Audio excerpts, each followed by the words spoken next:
Welcome to today's stream. Hope you had a nice day so far. There we go. Let's see what we can do today. Maybe we find some nice fractal group to have some fun. Or maybe we have to do some pugging again.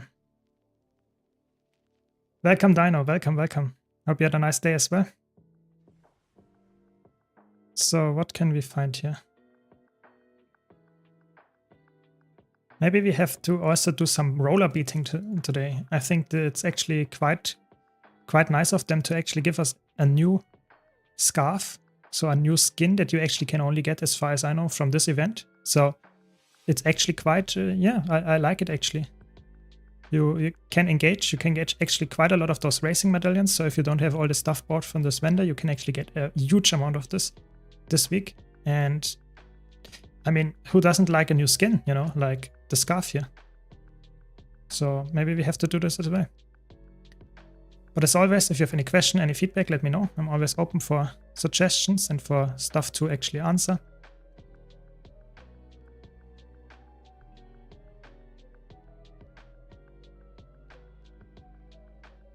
I mean, I guess let's do some roller beetle racing.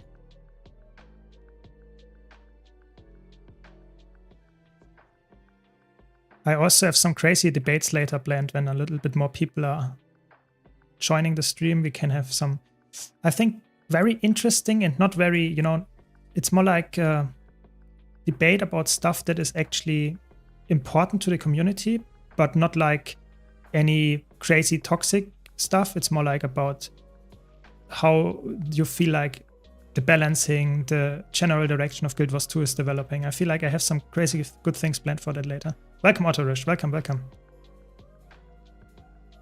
Are you all enjoying this, or do you not participate at all in this roller beating event? Because I feel like the event is actually quite nice. It's one of the more unique ones, that much is for sure. But I feel like some of those courses are actually really tough. I did them a while ago. I'm not the best at roller beating, as you can clearly see here, but I feel like some courses are really tough, really tough. Yeah, I think it's really chill. I like it a lot. I think it's a really nice event. It's not crazy rewarding or anything, but it's just a unique event, and it actually, you see how people actually engage with this stuff again. I think that's very cool that people actually go back to, let's say, not that alive events or adventures, and you can see that actually people care about those events. That's really cool. I like that. Just want a scarf in the Astral Clan. Fair. I mean, totally fair. You don't need to, let's say, engage with that for too long actually to get those. But I feel like it's totally fair if you're only in for this. Welcome, Emily. Welcome. Yeah, I feel like if you, the thing is, I did it a while ago. Where is it actually? I think it's under general or something. No, side stories it is, exactly. And then under, where is it? Roller beetle racing. And I did all of those achievements, you know, like the loops and stuff. And I always try to go for the gold ones as well, because you get actually, I think some achievements are for completing everything in a gold way. And some of them are really hard. I feel like one or two, like I would say I was grinding for hours actually, or maybe not for hours, but it took at least 1 hour to actually get this. It's actually, if you are into that kind of stuff, it's actually really fun. I feel like if you don't like grinding for these numbers to actually get the best, let's say, the curves perfectly laid out and the speed and how this stuff lines up, then it's not for you. But I feel like for people that just want to have some fun and just engage with the content, then it's actually not too bad. Yeah. What's the big debate? So I wait a little bit longer until a few more people show up, but I wanted to talk about how people interact with meta and the balancing, because I have encountered a lot of people that always say, oh, why is this support so broken? And people always think, for example, Chronomancer is absolutely broken, and they always play that and they don't really understand why it's so good, or they just think it's the only one that works. But there are, especially if you look at, for example, raids and strike missions, you can make almost any support work. You can make almost any DPS work. You just have to understand how it works. And I wanted to debate this and show you proof of it, that actually you can make it work and that kind of stuff. But I wanted to debate it a little bit later. Yeah. Welcome, Filthy. Welcome. So I'm just doing some nice roller beetle thing here. I'm not the best at it, as you can clearly see. But I mean, you don't have to actually get gold. And this one is actually not that hard to get gold. You can just complete a few laps and you will actually be fine to get the achievement. Oh no, that doesn't sound good, Filthy. That's not what we want to hear. Sorry to hear that. I'm definitely not a good racer, as you can clearly see here. I wouldn't say I'm envious, but I feel like people that actually know how to do this, it looks really cool. I'm always very excited to see someone that actually knows how to do this roller beetles racing stuff very fast, because there's so many tricks that you can do and make it fast. There we go. Weather got me? No, that's not very nice. I mean, where I'm living, the sun is shining all day. It's really warm. So for me, the weather is quite good. So I guess we can do some fractals. Today it's actually quite nice.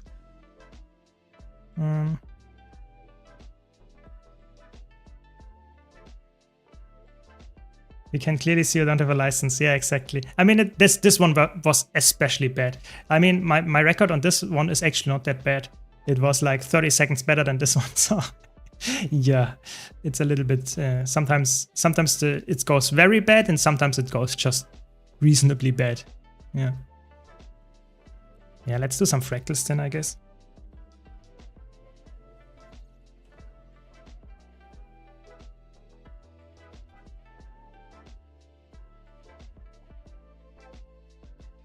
Yeah, I think it's really weird that they reworked the World vs. World and that it was down for a while. It is actually really interesting.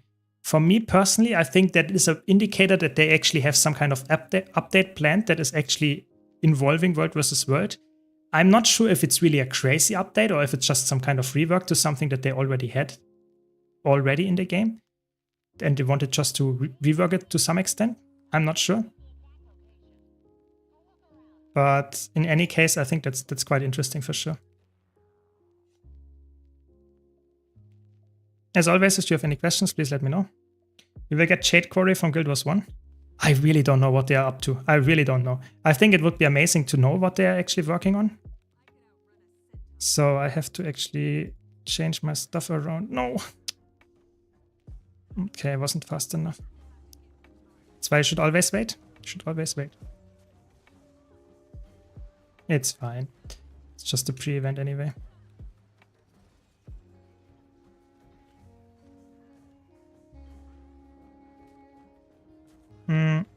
So I wanted to debate later, if you're wondering, how the player base actually thinks the meta is currently, and you can see that by looking at logs. So how many people played, for example, Mechanist in the last few weeks in raids, and how many people played, for example, I don't know, Harbinger in raids, and you compare that then, and you have some rather clear development of the meta, just because of that. That is an interesting debate topic, because I think if you compare that to my personal take on what the meta is, it looks actually quite a little bit different. Yeah, and I think that's actually really interesting, that the meta is not always something that is objectively true, so that you can say Chronomancer is the best support. It's more like the meta is something that people think is the best support, even though there might be a better option, but people just don't expect it to be better than the other one. It's really weird that this is the case with how meta evolves in games. It's really sad that I can't provide the quickness here, because I forgot to swap the trait in the last second.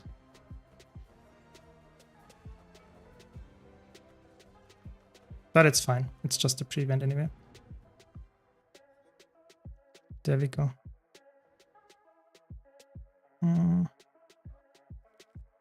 Mind over matter? Exactly. Mind over matter. Always.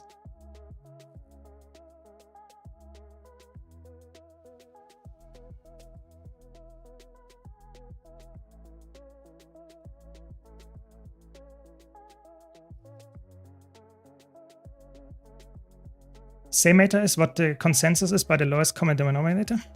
I guess to some extent, yeah. Same thing in World of Warcraft. But the problem is a lot of people always think this is the best thing to play. Even though they are somewhat limited by their understanding of the game, people believe always what other people tell them to. And I feel like the meta is more than just someone else telling you this is the best build right now. It's more like understanding when to play this build, when to play that, how it works together. So I think it's always a thing that works together in conjunction with each other. So it's really, I feel like talking about meta is something that is not very easily defined what actually works the best. Because in Fractals, yes, for example, Elec Renegade with a very good heal firebrand is a very good combination. But that doesn't mean that it's the only combination that works. And people always think, oh, the best, we should play the best. But that's not obviously always the best choice, especially if you can't play heal firebrand, then you should not go for it. And you can see that to some extent that people, especially when you look at people that play for the best locks and stuff, that don't swap always around and play the class that is actually best for them. It doesn't mean it's actually the best pick overall. People should be glad heal firebrand is not meta anymore, because many people would be fucked up because we all know how good heal firebrand is. Yeah, the problem is, I think heal firebrand, if heal firebrand would be the best support right now, I think a lot of people would really struggle to actually play their support again. Because heal firebrand, I would say, contrary to a lot of people's beliefs, is actually one of the hardest classes to play, at least if you want to play it decently well. And it wasn't the case in the past, actually. In the past, there was a rather easy build to play. Nowadays, it's more like way more spammy. You have to go into your tomes way more aggressively and way more, so to say, fast-paced. It's more like a real rotation, even though you're a healer. So overall, it's actually, I think it's very good that it's not considered the best pick, because a lot of people would play it then, even though it's not, so to say, they're yeah, they don't understand it well enough to actually make it work. It's more like people won't invite a feral druid because the collective consciousness doesn't see many of them doing very well. Yeah, exactly. That's a big problem. That's a problem, in my opinion, that people think because someone, for example, plays a druid in Fractals and they didn't perform decently well, you think, oh, druid is really bad in Fractals. But I feel like if you know what you're doing as a druid, you actually can make this very worthwhile and can play it very well. But you have to understand how this works and how you can make it work. And if you notice someone that actually doesn't do it correctly, then you think, oh, this spec is just bad. But it's actually not the case. And that's not only the case for meta support picks, but it's also for DPS picks. For example, Viva, people always think, oh my god, Viva is so hard to play. No one reaches a good damage number. Viva should get buffs, you know? And then you see someone that actually can perform decently well on a Viva, and they are top DPS in Fractals. They are instantly bursting a boss down because they have so much DPS, and it's just a gameplay issue, and you just typically don't see those people. They exist. It's just not that you see them typically in a pack run. Like if you're raiding, you should know how to do all roles. Exactly. That's really important. A good point there is that you can't judge if you only play one role how good something else is, because you have maybe not played it, you have no understanding of the whole situation, and that's a big problem for sure. Yeah, I think you can definitely raid with only playing DPS. I think you will be fine, but I think you can't really judge the meta for that for the most part, because you are very limited to one single thing that actually is, so to say, impacting you all the time. That's my take here. And the streamer said they suck and the YouTuber put them on a low tier list. That's very bad, actually, if people really think about that so much that they actually don't play this class, even though it's not that bad at all.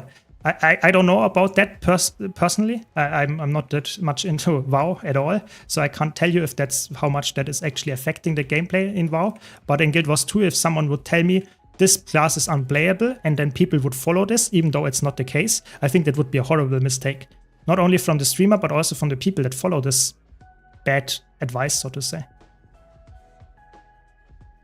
My role in raids is to count how many bricks are loose on the floor.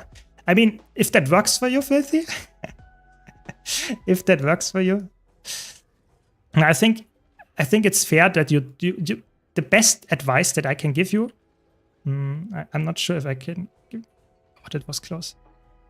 So as a new player, especially if you start out as a new player, I think one of the best advice that I can give you is play the class that you enjoy and don't care about the meta too much. Just pick a build that is actually decently well, let's say in the current meta. Let's say if you're a Necromancer enjoyer, you want to run a Greatsword, then you can play a Reaper and you will be fine. Even though people say it's not the best pick for Fractals, for example, it's a very good pick. You can still play it. You just enjoy what you play, and if you are decently well at it, it doesn't matter. It doesn't matter. That's the important part.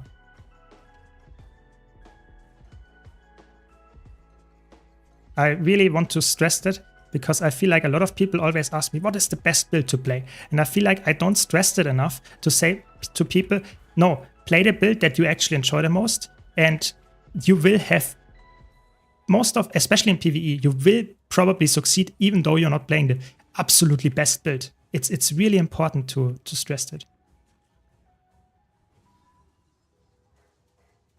My role is the cheerleader. I mean, if I'm happy to have a cheerleader in the chat, Winslow, so don't worry. But that depends on individuals treating others as individuals, but they don't. They treat others as an opportunity cost of the time. Will the spec make this run successful or not? Yeah, that's a sad part. That's a sad truth, actually, I have to admit. I feel like a lot of people always think, yep, I want to have the fastest and smoothest run possible. I don't want the others to have the most fun. I feel like you can have some kind of middle ground there. You know, it doesn't have to be like that you have people that have to play the meta pick and you can't have anyone playing anything that actually they enjoy. I think there has to be a middle ground between people playing stuff that they actually like and people playing stuff that is somewhat good. You know, you don't have to play a heal Harbinger to have fun. Play Harbinger in general and you might fill the group's roles quite decently well and you can do everything. Just don't grieve them by playing something that's absolutely, you know, a crazy experimental cook. You know, that's something that I want to really stress here. Yeah. Cook most tanky elemental DPS you can. That will do somewhat good DPS, yeah. I think actually Viva is not that bad. I think Viva, people underestimate how tanky Viva is. Viva gets a lot of barrier from his traits.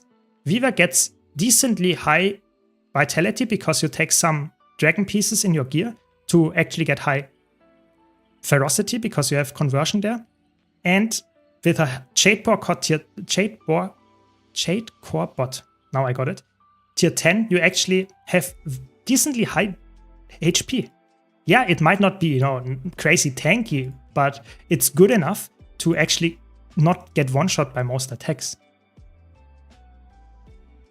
I think people really underestimate how good Viva is right now, for example. It's just one example here, of course. This is the classic optimizing the fun out of MMOs discussion. It's all about redundancy, perceived time and effort. Exactly. I feel like I'm a veteran. I obviously want to optimize stuff, but at the same time, I don't want to lose all my fun by always playing the same build over and over and over again just because it's apparently the best one. Yeah. No question, any tips for surviving open world meta bosses when you don't have any support heals? The best, typically I would say open world meta events and bosses and that kind of stuff, they are actually not that hard. So if you just play them, let's say consistently and try to get knowledge about the fight itself and understand what actually the attacks are that kill you or that at least deal damage to you, then you should be completely fine. You know, there are not a lot of bosses where actually a healer is required. A lot of bosses, let's look at Dragon Stand, Auric Basin, all those bosses, you just play and try to avoid the damaging AoEs, and most of the time you will be completely fine. So if you just play them more often, you will probably notice that it's actually quite doable. Yeah. But if you want to have some more advice, of course you can go for more tanky weapons or tanky gear stats and that kind of stuff, or just try to stick to the group. So even if there's no healer in your vicinity, it's better to stick to your allies because you might get boons, you might get just randomly some heals up from other allies. So that's the biggest tip for open world. Just repeat what you actually already did and try to get better with it, and you will probably be fine. That's my... Oh. Someone actually greeted too hard here. It's fine. You can clear it anyway. to get the reward quickly. Yeah, exactly. Oh my god, is this guy lagging or what? Looks like it actually.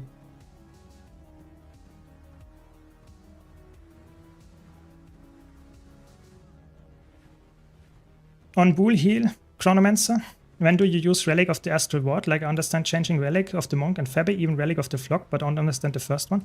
So Relic of the Astral Ward is very interesting because Relic of the Astral Ward procs when you use Signets. And you can actually run a lot of Signets on Chronomancer or Mesmer in general, because Mesmer in general has crazy amount of usefulness of their Signets. So this, I can show it when I can, let's say, have some time to actually showcase it here in the stream. But the Relic of the Astral Ward procs every second Signet that you cast. So this one, for example, is a Signet. Every second time you cast it, you actually proc and you cleanse conditions and you grant resistance. So this is a very good relic in some situations. You wouldn't run that all the time because you have to really set up all your Signets. But if you need to cleanse a lot of conditions and provide a resistance, this is actually a very worthwhile relic to actually play. It's very niche, I would say only in a few raid fights where I would say this is actually necessary. But if it is, you really notice the difference. You really do. It's crazy. But I would say for most part, I actually have today, I edited one video about healing Chronomancer, and I wanted to showcase all the relics that are good there. And I think the best two options are by far Relic of Fabe for swiftness uptime, if you don't have anyone that actually provides a lot of swiftness for your party, or you go for Relic of the Flock just for the most amount of healing output. Those two are, I would say, the most general and just straight up best options. Yeah. Hope that answers your question. But I can also showcase it later, and you will probably understand it even better. Will you hop on some PvP today? I mean, I can later, yeah? How are they dying here? What do you want to see? Which class? In PvP, that is. Welcome, Bulvi. Welcome, welcome. Nice. Very good. We did it. Way smoother than yesterday's run. But those guys are just randomly dying anyway. I don't know what happens. Come on, please. GG. Thanks. But if you have any questions, please let me know. I'm always happy to discuss this, you know. Don't be shy if you have anything that actually matters to you. So we have no one that actually provides here quickness, so swiftness, so I might go for the swiftness one, but I feel like it's not necessary. Yeah, Burnfish, no worries. I'm always happy to answer questions, especially if you are a new player. I really want to help the community get more new players in the game and not quit instantly because you have just too much information and you don't know what to do. I really want to help people there.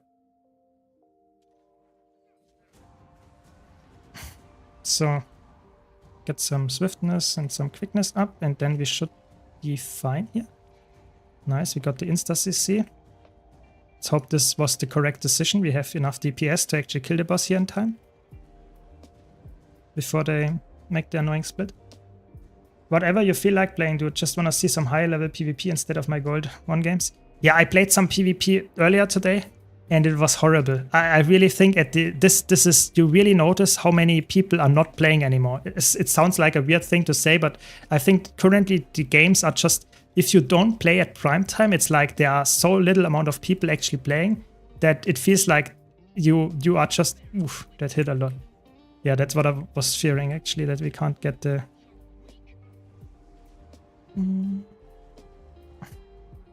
We barely made it here, but I'm not too happy about our performance. That's why the side CC is so risky. If the party doesn't do enough DPS, then it's over. It's fine. Yeah, so I was playing some PvP and the games were really, it was horrible. We had players in our match. I'm not against bad players, you know, they have to learn at some point, but it feels so, you know, so hard to carry at some point if you get just matched with people you know they are in bronze or something and you are playing in platinum games, because you have someone in the enemy team that is platinum and they are just losing in a 1v2 over and over and over. You know, so there is one enemy elementalist that kills my teammates in a 1v2 all the time. How can I save that? It's almost impossible to save. PvP right now is so hit or miss with the current, you know, with the matchmaking. It's really, it feels very, Yeah, sometimes I'm getting a little bit frustrated when I just play and try my best and I play actually decently well, but this match feels like I don't know what I should have done to actually make it work. So let's see if I can make a match or can come up with a match later that is actually somewhat close and fun to watch and not only a stomp in one or the other direction.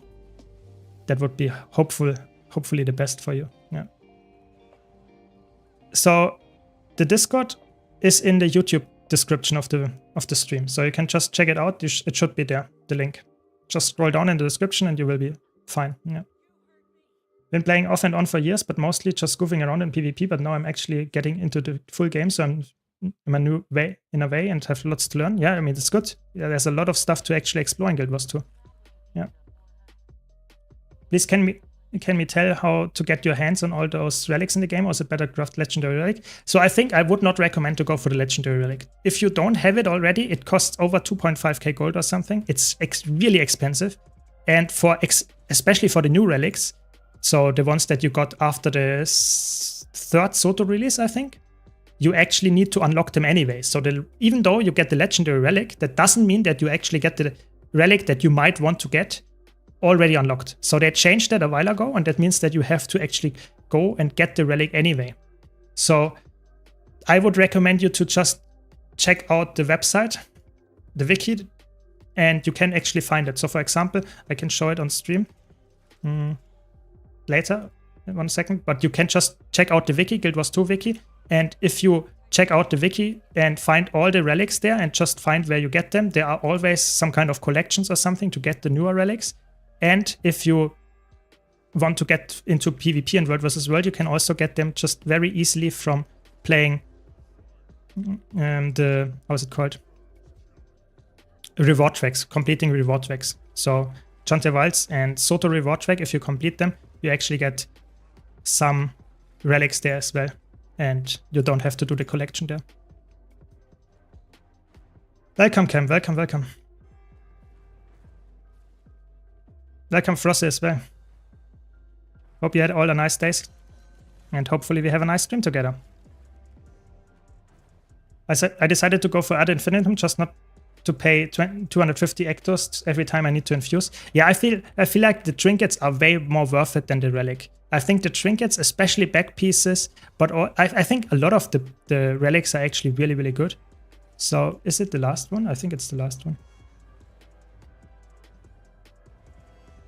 Very good. So I think it depends a bit how much money and effort you want to put in, but I think all of the relics are actually very worthwhile to get. Not relics, trinkets. And I feel like especially the Ad Infinitum one is actually very grind friendly. You get it really fast, I would say. It's actually surprisingly fast for legendary.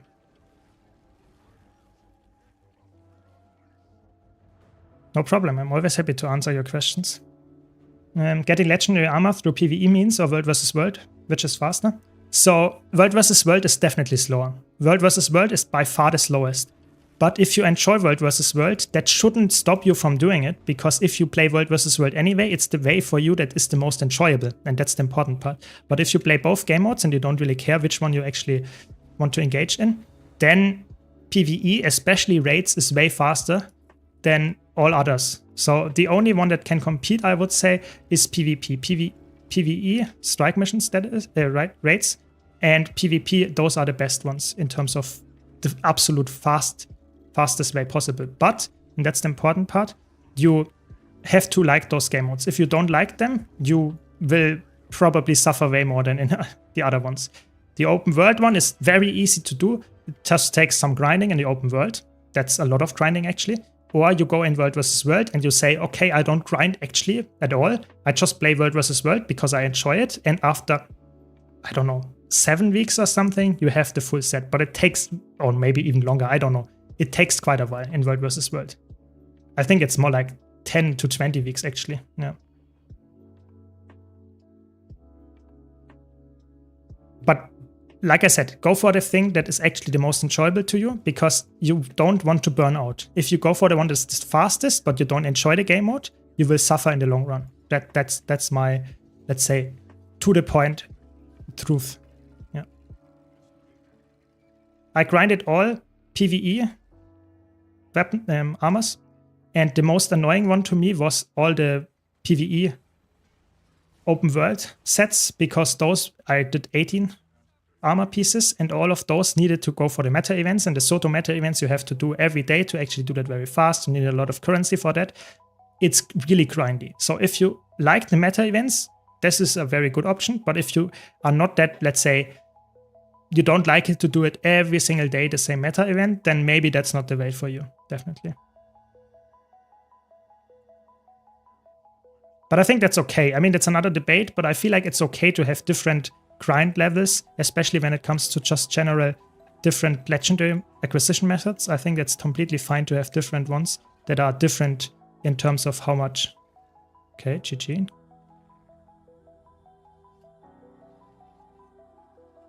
Interesting GG here. Do you have a guide for getting legendary armor? Because I haven't started at all and don't know where to start. Just know people say trinkets first because biggest stat boost. I wouldn't say that trinkets is the smartest option. I think trinkets are nowadays quite easy to get. So I think you should go for the one that is actually the most lucrative for you. So I personally feel like the legendary armor is a very good choice, but you might consider going for one trinket or something as well, because some of them are quite easy to farm at the same time. So for example, you might bite yourself in the ass if you don't farm the time-gated for Aurora, for example, one of the trinkets. So I don't have a guide, but one of the best guides is just go to the wiki, Guild Wars 2 wiki, and you will actually have a very, very good summary of how to get it and to just follow the steps there. I think the Guild Wars 2 wiki is one of the best wikis in all games that I have ever played. So you might just go there and have some information dump on you, and you might just follow there what they say to do, and it's actually working out very well. Envoy is fun, but it's hard to get quick training groups for new wings. Exactly. I feel like if you like raiding, or maybe are already doing raiding, then this might be a difference here. Maybe I have to GG. That was a close call. Maybe I didn't have to GG there. But raiding, I feel like, is the fastest way if you do all raid wings and you are already quite acknowledged, or you want to go hard into raiding. But if you all didn't start raiding at all, then I feel like it's worth going for if you like it. But it's definitely some kind of challenge in that sense. The open world and the world versus world one is not a challenge at all. It's more like you will get it eventually. It just takes a while. That's the thing here. I did medium and light legendary armor set in PvP, and it was so easy. Yeah, PvP is the easiest, or I would say it's the best middle ground between easy and, let's say, quite fast to actually get. But, and that's the important part here, you have to like PvP. You can't recommend that to anyone that actually doesn't really like PvP, because then it will be such a tormenting journey that you will either not finish it or you will quit the game after you reach it. That's just my honest take on that.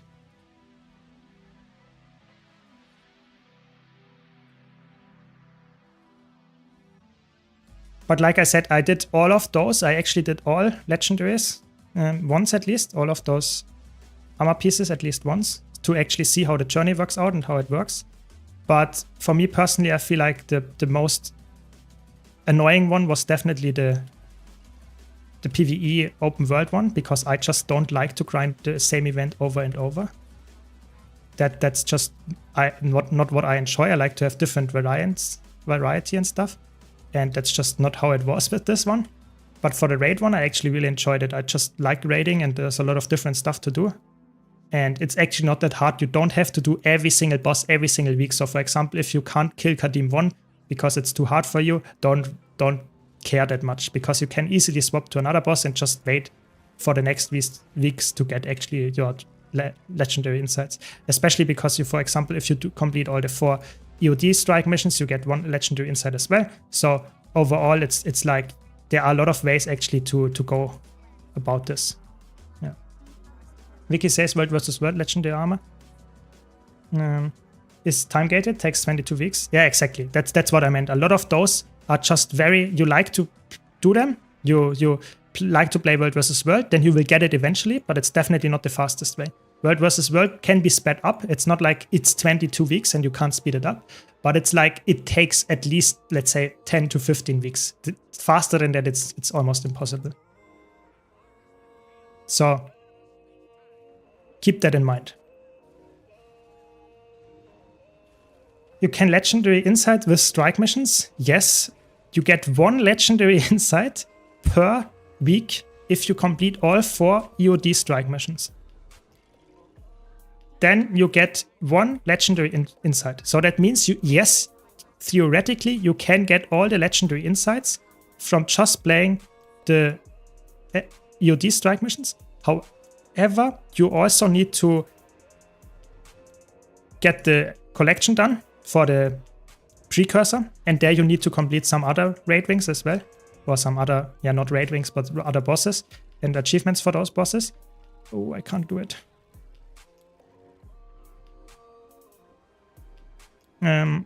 Keep that in mind, but you can of course speed it up by doing 1 legendary insight a week from strike missions. But it's not like you get, I think nowadays you get over 25 or something like that per week for completing just all the raid wings that there are.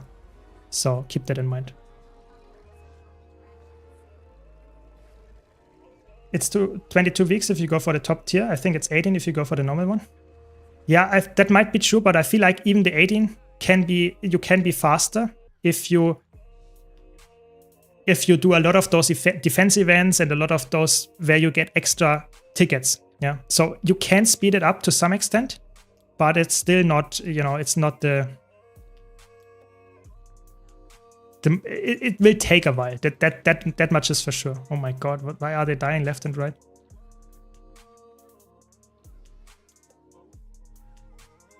We can just GG, I guess, to make it faster. I don't know.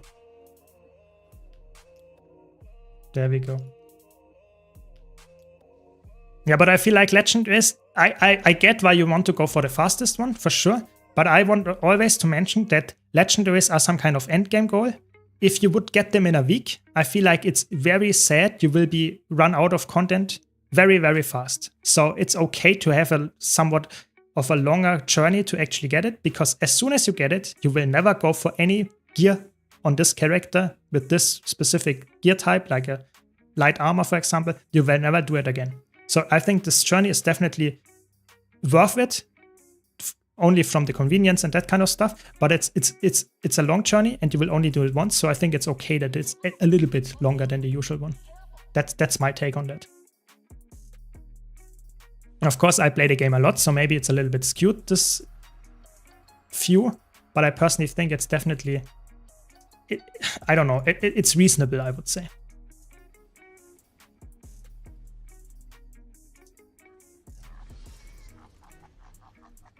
So we are already at the 3rd to last fractal. It's actually really fast today. Really nice. So we can do some other stuff after that as well.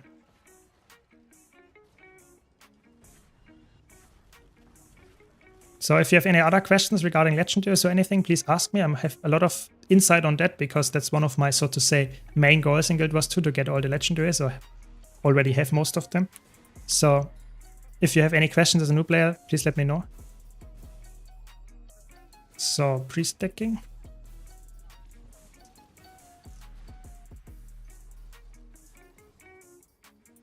On the topic of raids, every group that I have played with shamed me for not playing Mesmer. It feels so weird that there's only one class that people stack so often. I mean, the problem there is that a lot of people are, like I've already mentioned, they think there is only the absolute best that you can play. Even though all the other possibilities are actually not that much worse. It's just one thing is supposedly the best, and people always will go for that one. Even if the second best is just 1% worse, people say, oh, this is the meta pick, we have to play this one. And if you play anything that is close to a meta build, you will be fine. So don't let others tell you how to play the game. So if you play a decent build and you don't grief your group by running a heal harbinger, then you will be fine. So I would say, if you have a toxic group that kicks you because you are playing some kind of, I don't know, harbinger, even though you could play quickness chrono or whatever, then don't worry. Either find another group or just ignore them if they don't kick you for that. It's really important, in my opinion, that you understand that the meta is really way more flexible than it actually people make it out to be. Stupid question, because I don't have any legendary yet. Do you need exotic ascended as an element to craft legendary? No, you can directly go to legendary even if you already have only rare gear. Legendaries don't really require anything of you, just having a decent amount of money. That's the most important thing. Legendaries are always somewhat expensive. There is no legendary in the game that is, so to say, very easy to acquire in terms of raw gold, with the exception of the amulet that you get for completing all the Return to achievements, which are quite easy to do, but it takes a while to grind. This one is the only free legendary, so to say. Yeah, I think no, I'm not joking, El Charlatan. I think if you played this Unload Thief that I made a build guide about quite recently, yes, it might not have the top DPS, but it's a build that works very well, especially in chaotic fights. So in my opinion, it's just stupid to kick someone that plays this build, because they might even out DPS someone that plays some really hard class, like a, I don't know, quickness power harbinger. You know, it's not the hardest class, but it's way harder than the Unload Thief, and you will have probably difficulties in chaotic fights to actually get to the benchmark. Whereas the Unload Thief might be way easier in terms of dealing with mechanics and just completing the fight. So I feel like, yes, you're completely right. I think actually I wouldn't kick you if I had a squad of 6 Unload Thieves in a training group. I would be actually happy. I'm not joking. I would be happy, because that means those players will probably have better DPS if they would play some crazy top tier meta build, because they will probably not get anything near in terms of DPS done. I'm not joking here. Have you thought about making a guide to mid-max, getting legendary armor, and best methods of farming multiple things at the same time? I've thought about that, but I feel like that's, again, a little bit presumptuous, you know? I don't want to make a guide that tells you what is the most effective way to do stuff, because a lot of people say, oh, I don't like world versus world, or I don't like PvP. And I don't want to say them, do this. This is the only way to do it, because there are so many ways to get legendary armor, for example, nowadays, that I should always say, this might be the fastest way if you like PvP. This might be the fastest way if you like open world. So you should always focus on the thing that actually you enjoy. I can't make a guide that actually says this is the best one for this one is the best one for this, because then I would actually just name everything and wouldn't really give you any direction. So that's the problem there. Everything works. You just have to understand which one is actually the best for your game style, for your play style. I noticed that you are rotating your camera while you have free cam without using your mouse. How's that? So I have a button bound to my keyboard and my mouse that is just looking behind. So this is just one key that is really good, but I can also rotate without rotating my mouse, because I'm using, so to say, my YOLO mouse. Why is this guy not here? So the YOLO mouse, or it's not YOLO mouse, but the Blishard mouse add-on, the module here, lets me show where my mouse is, even though if I press both mouse buttons. So if I press both buttons, I still see where my mouse is, so that as soon as I release them, I can find my mouse very easily. If I would turn it off in Guild Wars 2, you can see the cursor actually disappears. Yeah, and this is not good. I don't want to lose my mouse cursor, especially in Guild Wars 2, because the combat can be really, yeah, visual cluttery, and a lot of stuff can happen. And if you lose your mouse, you might die because of that. So in my opinion, it's always very important that you understand where you should position yourself, where your attacks are actually targeted and that kind of stuff. So that's why I do it. I think that's what you meant. That's why you think I might have the action cam and that kind of stuff in some kinds of special setting. But typically it's not the case. It's more like I just have the YOLO or the Blishard add-on thing that actually shows this. Yeah. Welcome, welcome. Thank you for the Catalyst build. I used Scepter Dagger with Tempest. Yeah, I think the Catalyst build is really underrated. It's a really fun one. It's obviously not for everyone. If you don't like spamming buttons, it's not for you. But the Quickness Catalyst is really, really good.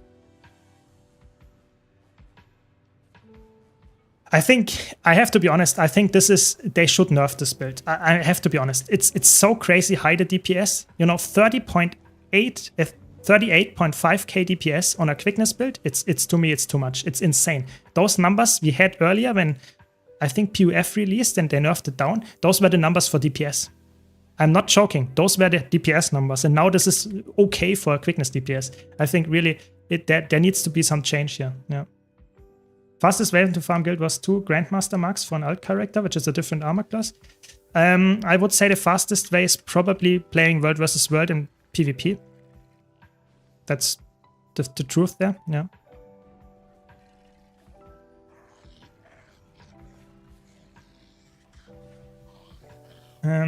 Because I'm stuck in action cam, I'm having such a hard time to free cam. Yeah, I think the thing here is really important that you understand the camera movement in Guild Wars 2. I think that makes a decent player to a really good player if you understand how to move your camera. Because the camera movement in Guild Wars 2 helps a lot just to keep track of the fight. If you lose your camera movement for 1 second, you might die because of that, because it's really important that you actually always position your camera in a way that you actually see what is happening. You know, especially if you have playing competitive modes, that is. Yeah. Welcome, Skyroso. Welcome, welcome. Been watching your YouTube video, just got a permanent trading post contract. Would you keep or sell? It depends on your economic status in Guild Wars 2. So if you have a lot of legendaries and that kind of stuff, then I would say you can keep it. But if you really, so to say, have some kind of low account valued account because you just started playing and you don't have legendaries and the convenience that you get with that, I personally think the permanent expresses are not that useful. The only one that might be useful for almost anyone is the bank access, in my opinion.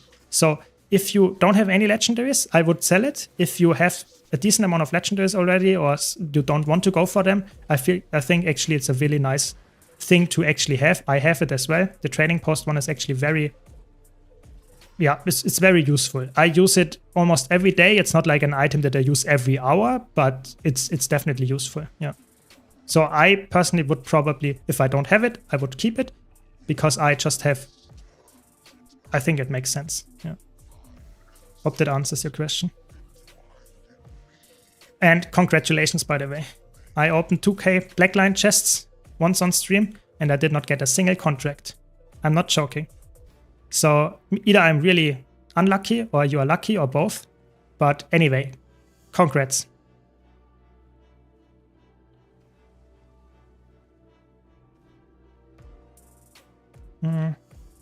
I'm good, I'm good. Hope you're doing well as well. Oh, I double tapped my continuous shift. That's bad. How far away from the benchmark DPS checks, like Snowcross as an example, is considered really good when having to dodge and move in a fight? The thing is, I would say you can't make a clear answer to it because there are some fights where you can actually reach the benchmark quite easily. For example, Merced Overseer, normal mode, because there's actually nothing happening in the fight. You can just, it's a golem. But there are some fights where you have downtimes, where you have a lot of phases and nothing of that really helps you to reach the benchmark, you know? So it's always very fight dependent, but you can go to a website that's called Guild Wars 2 Wingman. And if you go to this website, you can actually see what the highest numbers of a specific, one of the highest numbers on this boss are. For example, if you go for Soulless Horror, and you want to see what is the highest number on this boss, you can actually just check Soulless Horror, see what someone else actually is doing on this boss, and you compare it to yourself. Yeah. Nice. You liked the video from yesterday? Very good, very good. I'm going for Twilight, my first legendary. I'm almost done with it. Yeah, it's actually really funny. A lot of people actually go for Twilight first, and I was one of them as well. Obviously, I was doing that 10 years ago, but that was my first legendary as well, and it's actually quite fun. I think it was one of the most iconic moments in my Guild Wars 2 career, so to say, when I finally got my first legendary. It was really nice. I really wanted to play this character only then, because it's such a, yeah, just a nice look. Yeah. Their benchmark for each fight? Exactly. Exactly. It's important to take Windman with a healthy grain of salt. I can show what is worth playing there. Yeah, obviously. I think that the problem is a lot of it's not something that you can say this is the only thing that is really good there, because you can obviously exploit that quite a bit, and you will have mostly people uploading there that are really good. So it's not really or decently better than the average, so to say. So it's always like, take it with a grain of salt, good tip, but I think it shows at least a bit how you should perform on this boss. Yeah.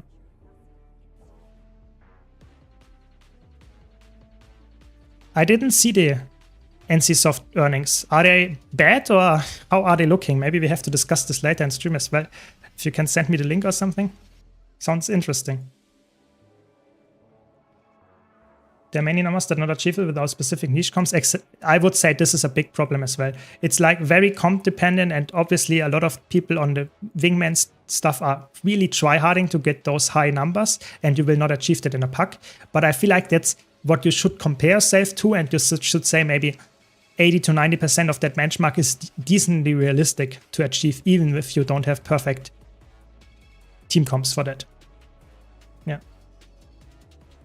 Do you think the gameplay feel like the feel of the rotations reflect the class fantasy Valen Guild was too? You feel like a ranger or elementalist? I think some classes do that, some classes don't. I think it's a little bit dependent. I think the elite specs did a little bit of washing there. It is a little bit like sometimes it's very clear and it feels really good. Sometimes it doesn't. I feel like it depends a bit on what your class fantasy is to a specific class. Because some people say it's really cool to have some kind of priest vibe with guardian and some pistols on there. And some people say it's absolutely garbage. It's not guardian at all. So I feel like it depends a bit who you ask as well. So I personally think it's okay. And I'm not also the biggest role player, so I can't tell you if that's always the case. But I think for me, I like it. Yeah. Yes, please discuss this. It's the last one. It's a PDF. Yeah, I will open it. Give me a second.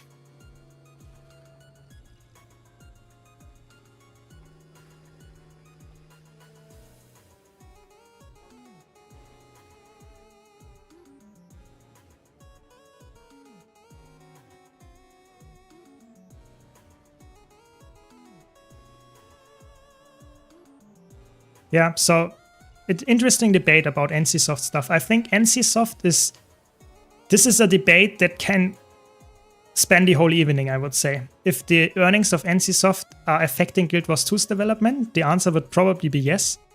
Are they affecting them in a big way? I don't know. It's really tough to answer that one.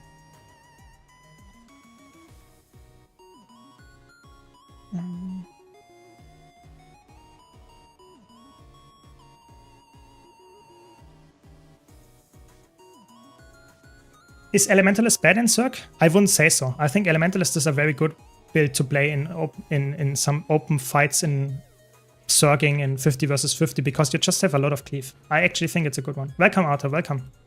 Hope you had a nice morning so far. Thank you for answering my question, by the way. I'm still not sure I could buy Sunrise and then combine it for Eternity if I really wanted to. Yeah, you could do that. I think personally, you should go for the thing that you actually enjoy the most. So if you like going for new skins, new legendaries and stuff, then you should sell it. But if you want to play optimally, or why are they dying left and right? Just stand on me and you will be fine. I heal you. So I think that is, in my opinion, always very dependent on how you like to play the game. I like to play the game in a way that I always have the most optimal stuff. So it's not always for me getting the legendary first. If I have the Ascended gear already, it's not always the thing that I would go for. But if you don't care about convenience in terms of just getting your stuff sold and get the money very fast, for example, with the trading post stuff, then going for the legendary might be the better way for you. It's more, you notice it way more because you can actually see the skin and that kind of stuff. Definitely. What is the best healing gear for support specs? It depends a bit. There are 3 healing stats that are really worthwhile using, or 4 actually. You can go for Harrier, which is one of the safest stats because it's just very crazy amount of healing and boon duration and some power in there. If you want to be really tanky, you go for Minstrel or Giver's gear. But then you have to be the tank in toughness-based fights in raids, so keep that in mind. And then there's also Magi. Magi can be slotted in if you already have quite a lot of boon duration. Those 4 can be really worthwhile. I would go for Harrier and you will probably be safe. Do you have any legendary boss kill left to do? So, do you mean legendary modes? The last page, would love your opinion. Yes, I will look at this after this fractal. Yes. Oh no, you got nuked by the rain. Oh no, that's not what you want to hear. Any skippers? Oh no, we have no skippers. Yeah, we can just do the run then.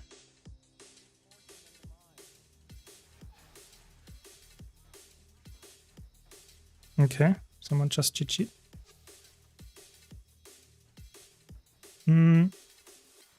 Nice, very good. Are there any ranged quickness DPS builds? So let me think about it.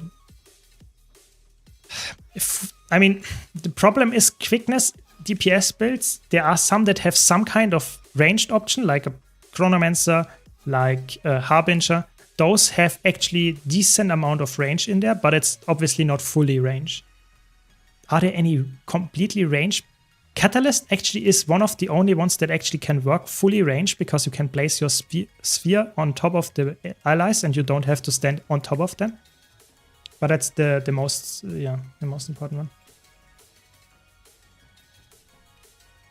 Yeah.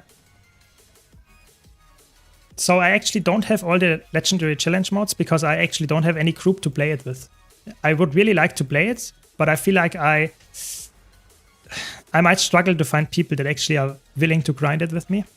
So yeah, I would really like to go for Ura. Yeah.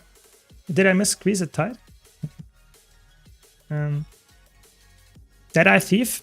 Deadeye Thief, yes, true. Deadeye is actually also quite nice to actually get the stuff from range. Yeah, true. Good argument. Yeah. Did you review the ranger weapons yet? I recorded the video, but it's not out yet. So it will probably come out coming week. Yeah, coming week. Chronomancer with dagger greatsword can be fully ranged. Yes, that's true, but be aware, this is what I meant as well. The only build that can apply quickness from range is Catalyst. All the other builds have to stand near the group. So I'm always providing quickness and alacrity around me, which is obviously not a big issue in most fights. But if you want to be a kite or something and you want to be a quickness support, then the best option there is to go for Catalyst actually. But obviously that's a very niche scenario. You're completely right, you can play Chronomancer with Greatsword and you will be fine and fully ranged as well, obviously. Yeah, correct.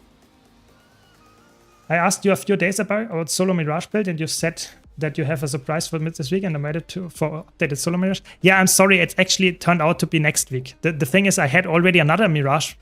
I have so many Mirage guides up. So today I released one that I had planned for, I don't know, weeks already. So I wanted to get this one out first. But don't worry, next week I think I will do the Mirage. Yeah, just keep looking out for it because I have so many topics to cover. There are so many people. When is this coming out? When is this video coming out? I release a video every day and still I can't keep up with all the people that want to see this build guide and this one. Don't worry, I will get it out. It just takes a while and I'm sorry if I tell you it's coming out next week and then it comes out the week after that. I really try to make everyone happy, but oftentimes it's just not perfectly doable. Yeah. Yeah, glad that you enjoy my videos. I try my best to keep them up. Yeah, keep them coming. Is the experience from enemies the best enrichment or other viable ones? So the experience one is quite decent. I personally like the karmic one because karma is actually quite nice to actually get. But Magic Find, karma, or experience, those three are by far the best ones.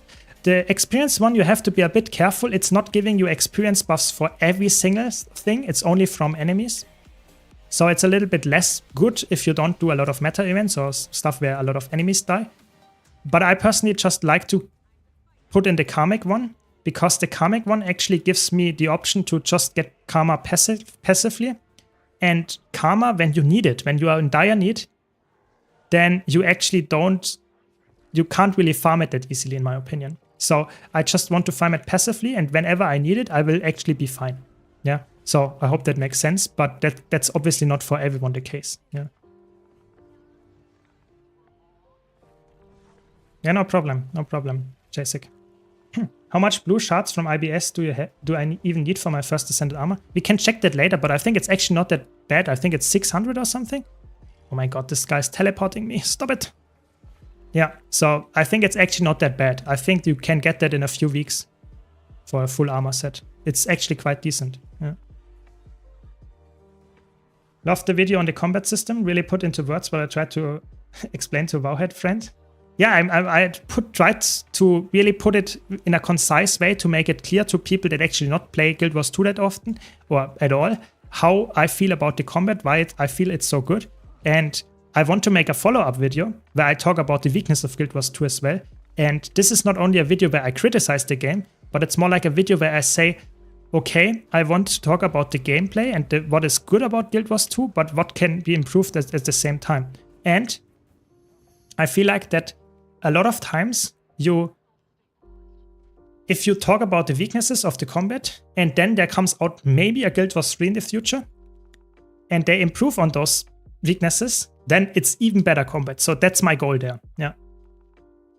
You need to hire more people? Exactly. I need to just have a lot of people that help me with all the stuff. But currently, I'm doing this as a hobby. So I'm trying my best to keep up, but recording one video or releasing one video per day is already, I'm already sweating quite hard to actually keep this going.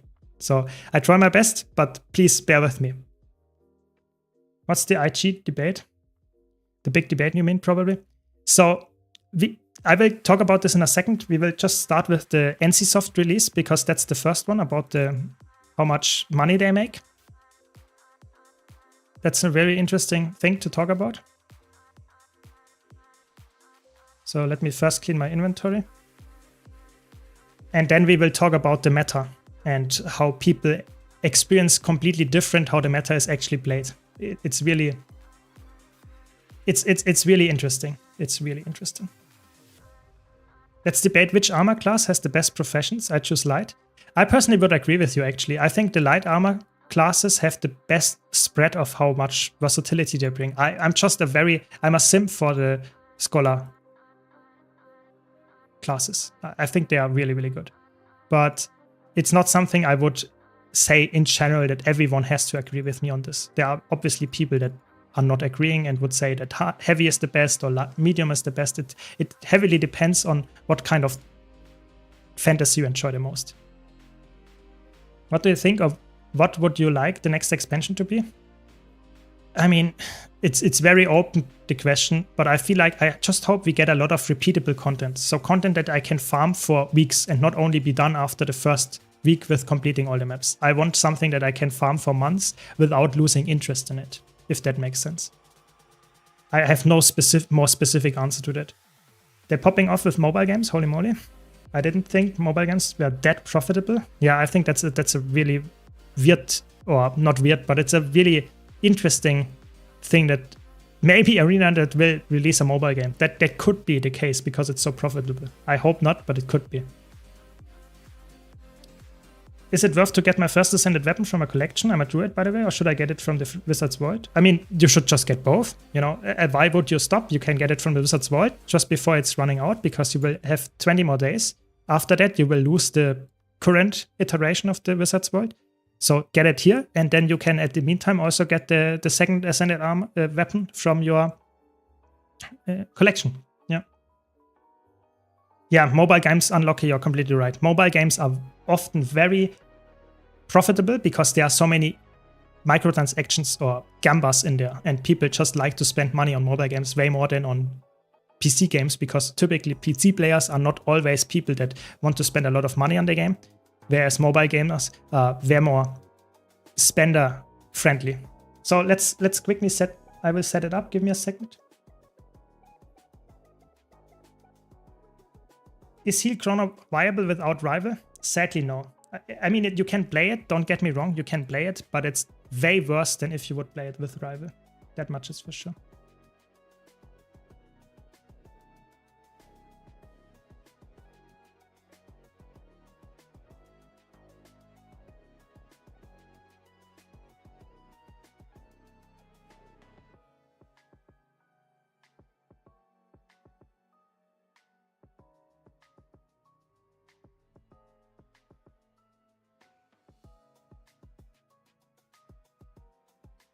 So there we go. You can see the important part. So this is the report from NCSoft for the Q1 in 2025 earnings release. And what is the most important part here? I will read it. I have not read it before, so let's read it together, I guess. So I would say they decreased the amount of general money they made in the whole quarter. That's, I would say, to some extent expected because they didn't release a big game or something. Can I do a decent job as a driller if I camp the staff in instant content? Yes. I mean, camp the staff with going in Celestial Avatar form. Always go in Celestial Avatar form. But you can stay on staff. You don't have to go to Maze, for example. Yeah. So the sales breakdown by games. This is the most important part here. So if you look at the mobile games compared to the PC games, you have Guild Wars 2, which has actually a decent high amount of money bringing in terms of there is no update to Guild Wars 2 and it still brings in almost the most amount of money, only beaten by Lineage 1 rather. And if you compare that now to the mobile games, it's actually insane how little money that it is in compared. You know, this is almost the 6 times the yeah, I think it's quite exactly 6 times the amount of money that you actually got from Guild Wars 2. It's actually crazy. You know, it's like all the mobile games, maybe except Blade and Soul 2, are giving way more money than Guild Wars 2. So it's actually crazy how much difference you have between a game that is actually really good but is on PC and you don't have crazy microtransactions that you can spend money on and veil crazy, or you have mobile games where the game is decent but not that good and you have a lot of pay to win in there. It's crazy. Soto made more money than Chante. Chante is so much better though. I think the problem is that a lot of people bought Soto because they expected Soto to be decently good, and then they saw it's okay. And then Chante Wells came out, and they already said, the last one was not that good, let's wait on that one. And it already has, I would say, less incentive to actually buy it than Soto, because Soto gives you the open world legendary armor. Whereas Chante Wells just gives you a new weapon. You don't need the weapon. But a lot of people want to get the open world legendary armor. So a lot of people are incentivized to buy Soto. Yeah. Welcome, Snowtop. Welcome, Snowtop. Yeah, we are debating actually currently the sales breakdown of the PC to mobile games of NCSoft. And it's actually crazy if you look at the numbers for Guild Wars 2. It's one of the best PC games from them in terms of money, revenue.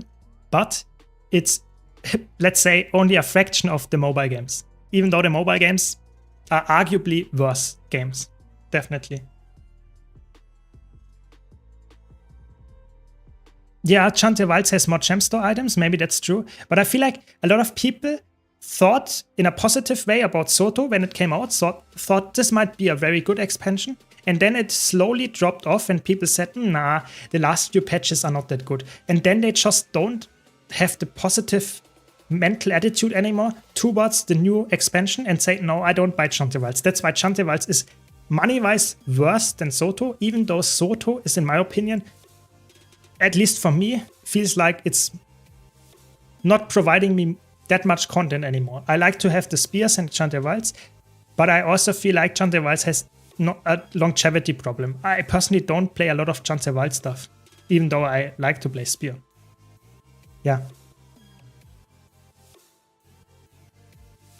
So let's look at the regions maybe. Maybe there's some interesting things to see. I don't know. Not too much, I would say. I mean, obviously the biggest part is in Korea and then Asia, and only a small fraction, even together, is in the Western world, which is obviously 10% almost of the Korean space. So you can clearly see that a big amount of this money is in Korea. I would really like to see the split for the PC games and compared to the mobile games if you just look at the Western stuff. It's actually crazy. Lineage 2 came out in 2003 and making more money than Guild Wars 2. Yeah. The mobile games are in Korea. Exactly. Yeah. It's probably like that, but I feel like, is it true that there is none of those mobile games are in the Western part? I think they might still be there, available there as well. Are there anything other? No, that's the most important part. Yeah. Yeah. I think Lineage conditioned players to swipe. Yeah, I think the interesting thing is, in my opinion, that mobile games incentivize players to spend money, whereas PC games are very easily labeled, at least in the Western region, as pay to win very fast if you have some kind of swipe mechanic in there. Yeah. And I feel like in mobile games, it's way less the case that people say, oh, you have to spend, because people expect mobile games that you spend money there. It's really weird, this distinction.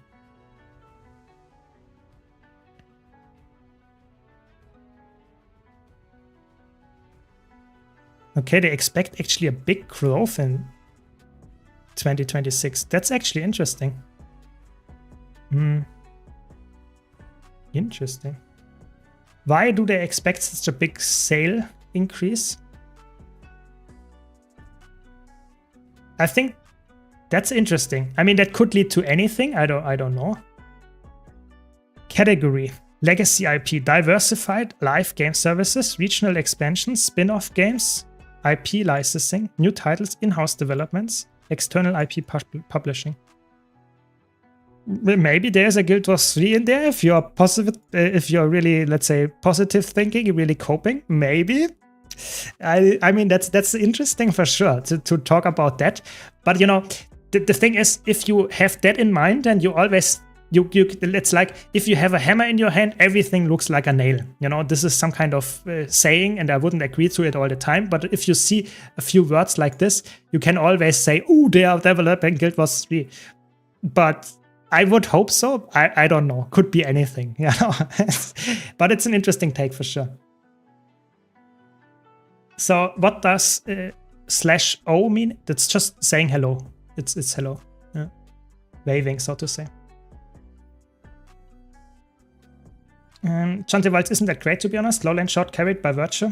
I personally think that the Chante Wilds expansion, for me personally, was one of the worst in terms of what I got from it. Because I don't engage with homesteading. I think the maps are good, especially Lowland Shore is quite nice, but I don't replay it at all. And the convergences I do sometimes. The raiding I do sometimes, but that's about it, you know. It feels like there is nothing longevity-wise in Chante Wilds that I play. I just use the spears. So I think for me personally, I would actually say Soto is way more replayable and more. I think I would rate it higher because of that than Chante Wilds. That's a hot take maybe, but I feel like Chante Wilds for me is right now, especially with the follow-up patches, fell down quite a bit personally. Yeah. A small reason might be that none of those PC games first released in this decade, I think. Of course, that's a big problem if you have games that are really old. They are not making as much money anymore if you have some kind of new games that just released, because there will be a big spike in people actually engaging with that, of course. But I think that's why they might expect actually a lot of growth, because they might release a new game. You know, that's if you get a really big game coming out in 2026, and they expect the money to be made in 2026 as well. You know, that's almost doubling of the 2024 expectation. So I think that might not only be coming out in 2026, but it might also come out quite early, because they expect the money to be made already in 2026 and not in some kind of late 2026, 2027. Interesting. I think that actually brings my hope up for a really big game release. And I'm not sure if it's actually by ANET and if it's Guild Wars 3, but it could, and I really hope it is. It has to be Guild Wars 3. Copium, exactly. Can't say no to a massive Wizard's Tower. Yeah. Cannot choose which class to play between Reaper, Berserker, Revenant. All classes in power build. I'm melee class for Conde, but mainly raiding in the open world. I would go for Reaper right now. Reaper is really fun. Really strong in open world. S tier build there, and I would say really high A tier for raiding content as well. I think Reaper is really good. Really underrated. What is the best way to join a raid guild, in your opinion? Join a Discord server and then you'll find raid guilds there. Yeah. Throne and Liberty not being there, is that normal? I think that might be, I'm not sure, but I think Lineage 2 that might be Throne of Liberty. I'm not completely sure if that's true. But I think that might be true. No? Okay. I'm not sure. The content density in Chante Wilds is very low. Soto at least had the excuse of sending you into the maps 100 times for Legendary MM. Exactly. I think the longevity of Soto was way higher because you had to grind. In Chante Wilds, I don't do anything anymore. I just do maybe the once a week the quest in the newest map, even though I don't really care that much. Yeah. Guild Wars 3 quarter won 2026. You heard it here first. Emily said it. I remember you. If that's the case, you get 100 gold from me. I'm telling you right now. If that's the case, you get 100 gold from me. It's. I would really love to have that happen. Yeah. Yeah. It's an interesting breakdown for sure. Is fake lineage 3? Okay. I don't know. I have no interest in debating that stuff. I'm just telling you the numbers that I see here. I can't tell you which kind of content is actually the newest Throne of Liberty stuff and why it's not in here. I don't know. I just wanted to compare the numbers here, and I'm really surprised. I think this is interesting, but not too unexpected. But the last part here is really crazy, actually, that they see a growth that is almost doubling in next year. That's very interesting. Yeah. I know a lot of new players sit in Chantia Brawl pits practicing combat. Yeah, I mean that's actually true. I think that's a fun thing to do, but I feel like it's sad if you stand there all the time. It feels really bad. But yeah, not having a meta event in Sloan and Shore is kind of bad. I feel like the problem is that there is no meta event at all. We don't have any new map that gives you a meta event. I feel like having a meta event is really good because the world bosses are nice and good, but I feel like they don't feel as epic as a meta event. That's just my take. I don't know. I think the world bosses feel like a little bit just long, but not that interesting. That's just my take. Yeah. Okay, so I want to debate something else as well. Let me switch to the different thing here. So here, we talked about meta in Guild Wars 2. Yeah. And the problem is, if you look at this, that this website here is Wingman. Yeah. And it's a website where you can upload your logs, so from ArcDPS to this website, and you can then see how you're faring against other players. And you can see how many players are actually playing specific classes and specific times. And you can check for raids, fractals, and stuff. And I wanted to talk about the meta, how it developed and why people perceive it completely different than what actually people are playing. But very, very big disclaimer here.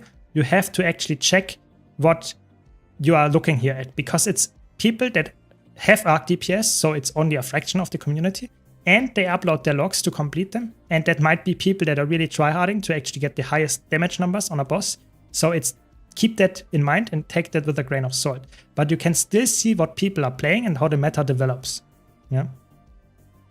I will quickly answer the questions here. I think one of the best meta events is Auric Basin one. I really like Auric Basin as well. The main problem is the following sentence. PUF has better meta events than Chanter Wilds. That's how you know you're fucked up. Exactly. You have better meta events in PUF, even though they are completely garbage in my opinion, because they are completely, or at least very bugged, and that's not very good, and they are just very, people don't play them. But in Chanter Wilds they are known. So it's even worse than PUF, for sure. Yeah. I love Dragon's End meta, and honestly also Word and Blink night bosses, but most people only do Matriarch. Yeah, very true. I wish Wingman was better for healing stats. I agree.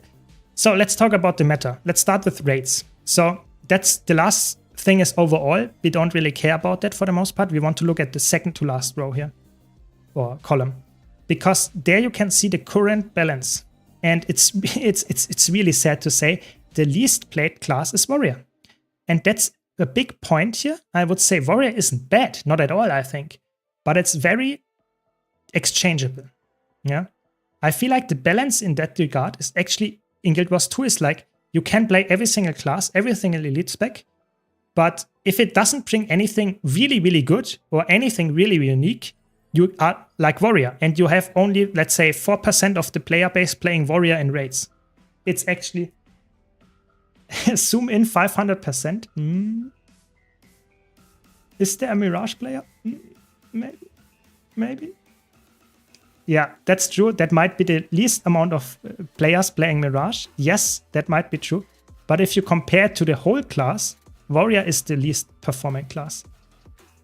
It's actually, in my opinion, a big warning to ArenaNet that they really have to do something about it. It's actually they have to do a lot of that. Yeah. And I think when you conclude, another thing is also that Thief is the same boat. It's a little bit better than Warrior, but not a lot.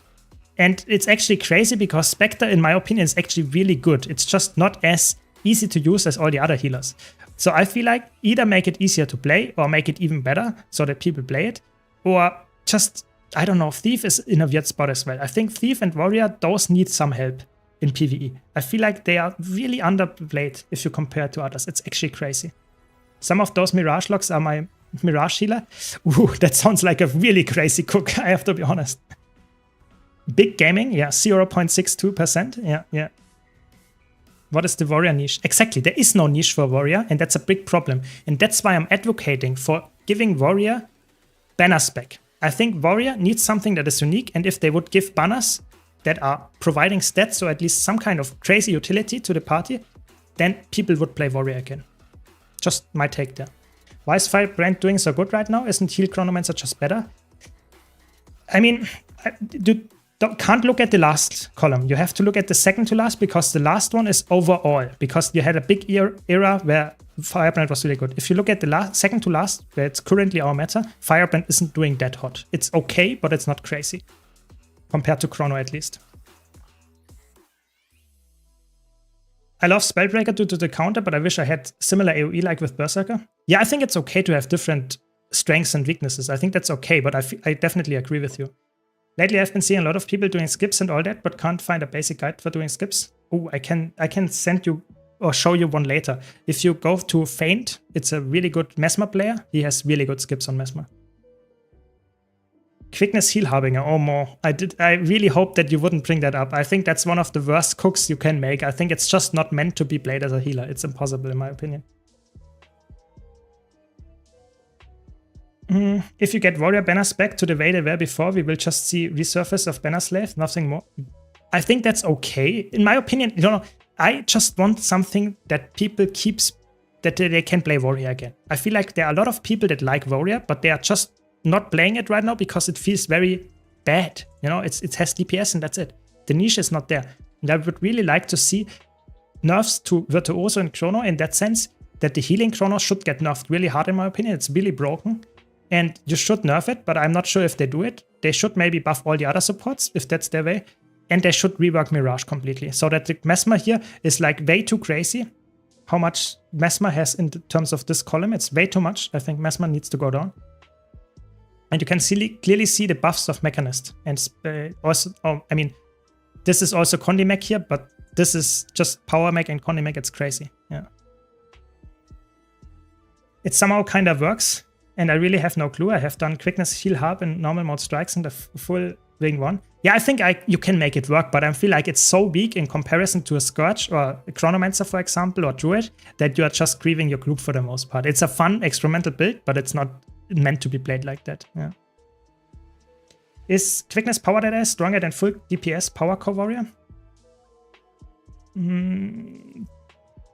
Yes, I would say. Yes. Give Warrior more DPS than their way of life. I guess that could also be the case. Just make it more DPS, I guess. But then most people would still not play it. Most people would rather have something that carries their group, at least in my opinion. Should be better. Ele needs some love as well. I think Elementalist, in my opinion, the biggest outstanding tooth, I think Catalyst is fine. I think they should buff Weaver and Tempest, in my opinion. Those two are better to buff than Catalyst. Catalyst, in my opinion, is already really strong. I think it doesn't need buffs. I think it's just people don't like to use the spear and stuff. But yeah. Do Warrior have meta support class or just DPS? They have typically only DPS or Quickness DPS Berserker. Those, or Alacrity DPS Bladezone. Those, you can only play them as DPS. There is no crazy good healing build. You can make it work. It's better than Quickness Harbinger healer, but it's not, I would say it's a B tier at highest as a healer. Yeah. Elementalist Thief Warrior needs some love, it seems. Pretty much what you expect. Yeah, I think that's definitely true. I think, in my opinion, they should... I think it's actually very interesting that you see that many Heralds still, even though Herald got nerfed quite hard. I think Renegade needs some love and Vindicator. Those two are also underperforming. But I think maybe some Magnus, and other than that, I think Engineer, Guardian, and Ranger, I think those three are actually quite decent. Necromancer is also decently split, probably one of the most split classes. And then I think Mirage needs some complete rework. And I think you should nerf Virtuoso and Chronomancer. Even though I like to play them all the time, I think they are too strong. Yeah. You can run healer though. Quickness heal warrior and alacrity heal bladestorm are super slept on in my opinion. I didn't say they are worse than other healer builds. Oh, I didn't say they are completely garbage. I'm just saying they are, strictly speaking, I think a heal Chronomancer, a heal druid and stuff are better. Yes, you can make them work. They have surprising amounts of heal and decent utility, but I feel like they are slept on for a reason because they are just underperforming when you come with the flexibility that a Chronomancer, for example, has. So I think they just need some buffs to make it a little bit more unique. Give them some kind of niche that is actually useful in different scenarios so that you would say, okay, in this fight, I actually want a warrior and I don't want to play warrior just to play warrior.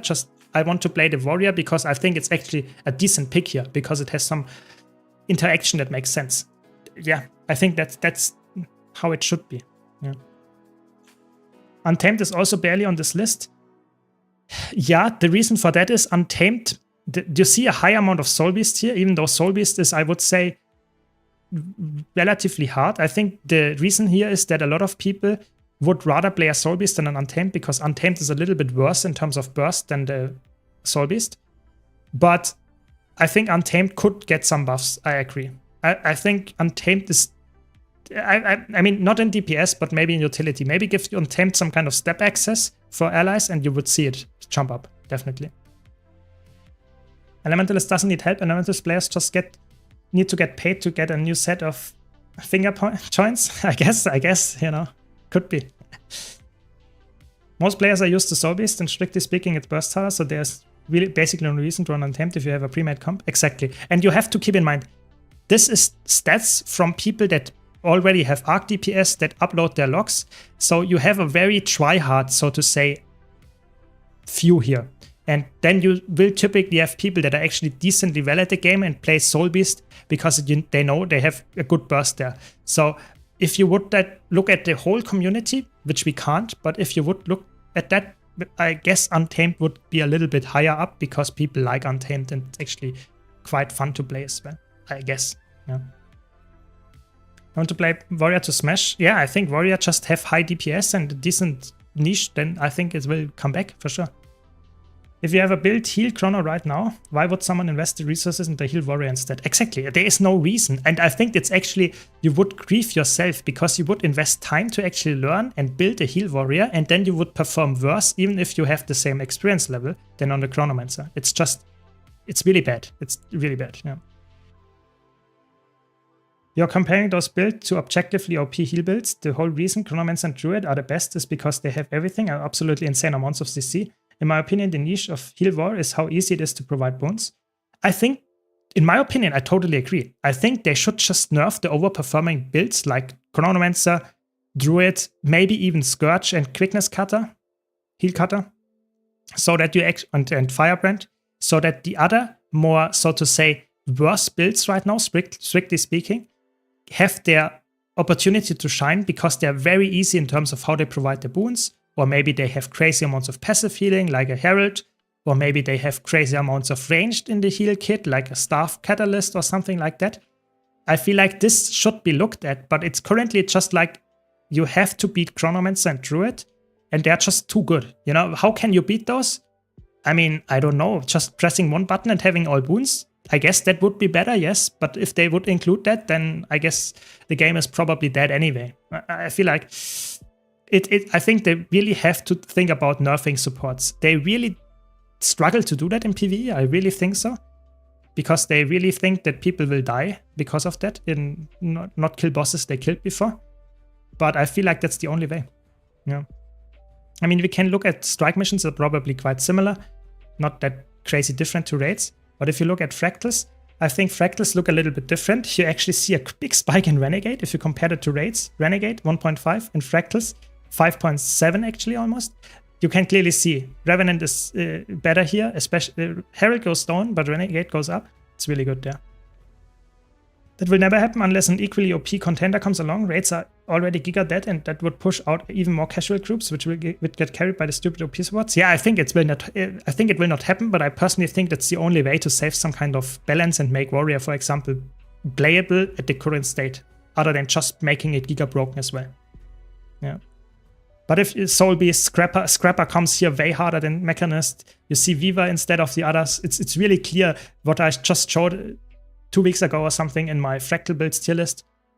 And you can clearly see it's the case. I was not wrong here with my statements about S tier builds. It's clearly the big contenders here: Soul Beast, Scrapper, Chronomancer, Virtuoso, Renegade, Firebrand, Dragon Hunter. They are S and S plus tier. It's just they are so people like to play it. Yeah, Viva comes back. Yeah, Viva is really good at Fractals. Do you think that fights are too easy when you have heal Chronomancer Druid, or would it be fine to make all healers OP? I think at this point, I personally think they should make all healers OP. I think that might be a hot take, but I think at this point, if they don't want to nerf them because they are scared that people can't do them, just make all OP and we just have all fun in the game with different classes. I think it's better than to have 2 that are OP and everyone plays them, because the others are just not OP, balanced, but you would never play them because you would just waste everyone's time for the most part. Yeah. If everything is broken, nothing is. Yeah, that's the move. Yeah, it's true. That's how ArenaNet thinks apparently. So maybe they buff all the others too, because they did never nerf Chronomancer and Druid since they came out as in this broken spot. Yeah. If you nerf support, newer players won't be happy that game got harder for them compared to the previous, more experienced people now. Definitely. I mean, there were times, if you look back at the, let's say, older raids when they came out, or when then there were some really clear builds that were played, you know? So I would say raids were way harder when they came out. But the argument still stands, of course. If you nerf it now, then people might have that start out later will have obviously a harder time getting into it then. Definitely, I see it. Yeah, but in Fractals, I think it's the same. I think in Fractals it's even worse that there are a lot of builds that are just not playable at all. For example, look at Thief. Only Spectre is played. It's mostly because of the CMs, but all the other, and Warrior as well. It's so crazy how little balance. Even though all the specs are viable, most players that upload their logs here are very limited to the absolute best classes because they are just very much on top. Yeah, it's really sad. I would argue the builds were more OP back in the day when Heart of Thorns first came out. It depends. I think I would agree there were some really broken things in there, that Alacrity wasn't a boon and that kind of stuff. But the DPS of those builds was way lower. Yeah, so I don't know the exact numbers, but if you look at the best DPS builds back then was Tempest. I think the DPS number was maybe I just pull a number out of my head, but it's probably lower than 30k. And if you think about that currently the quickness DPS is expected to have that. The DPS, I agree that you're right. The game, the general direction of was very broken of the builds, but the DPS was way lower. So that means that you have a way longer fight. There's more room for error, and broken builds can carry you through this longer fight. So in total, I think it's a little bit harder to say if it's harder now, harder back then. I would say personally it was way harder back then because we don't know about the mechanics. We were not really into this raiding mindset of 5 to 10 player content. But I agree. I think back then they had crazy mechanics with Druid and Chronomancer for sure. Let's be honest, that graph is for pucks, is it not? Because if you have a guild and friends that they don't really care what spec you play, they just want to hang out there and have fun in a group. I think yes and no. Because the thing is, a lot of those groups that you say there are some statics that are just wanting to have fun together, they are typically not always uploading their logs or just not really tryharding, and they might disband after a while because they don't want to always grind the best stuff and stuff. But those people that here upload their logs, they are really grindy. They want to have the highest number, they want to have the highest DPS, and that's why they switch and match their stuff together. They really go for a completely crazy sub-squad. Yeah. Although compared to the left side of the chart, the game is looking pretty balanced. yeah. I think that if you just look at the development, I would definitely agree. I think especially in Fractals, where you had like 5 classes, and now you have at least 10 to 15 that are decently playable. Definitely. In raids, it's a little bit different, I would say. there were already a few classes being played, a little bit more than in Fractals, but nowadays, obviously, it's way better. Definitely. I think the balancing got better in that regard, how much is playable, but I feel like if you compare the big contenders, I feel like it's actually not that different. You know, Chronomancer, almost 20%, Chronomancer at 14%. Tempest at 17%. Yes, Tempest is not there anymore. Druid, yeah, Soulbeast is like at 11%. So I think there are still, the top 5 builds are still quite big. Yeah. Yeah. So instead of pack drafts, it's graphs for tryhards. Yeah, exactly. So now is the question, how much of Guild Wars 2 population consists of tryhards? That's a really good question. I don't know. I would really like to see some data on that. At some point, they said only, I think, under 1% of the community is raiding. I don't know if that's still true. I'm not sure if 5% is actually way too high. I don't know. I really would like to see some numbers there. How much people actually engage with specific parts of the game. I know that a lot of them are actually crazy in terms of open world. I think the biggest, by far biggest number are just open world players. I really don't know. Yeah, exactly. Keck W, yeah. Fractal plus raids plus speedrunners are maybe 5% in total. Yeah, I guess that could be true, yeah.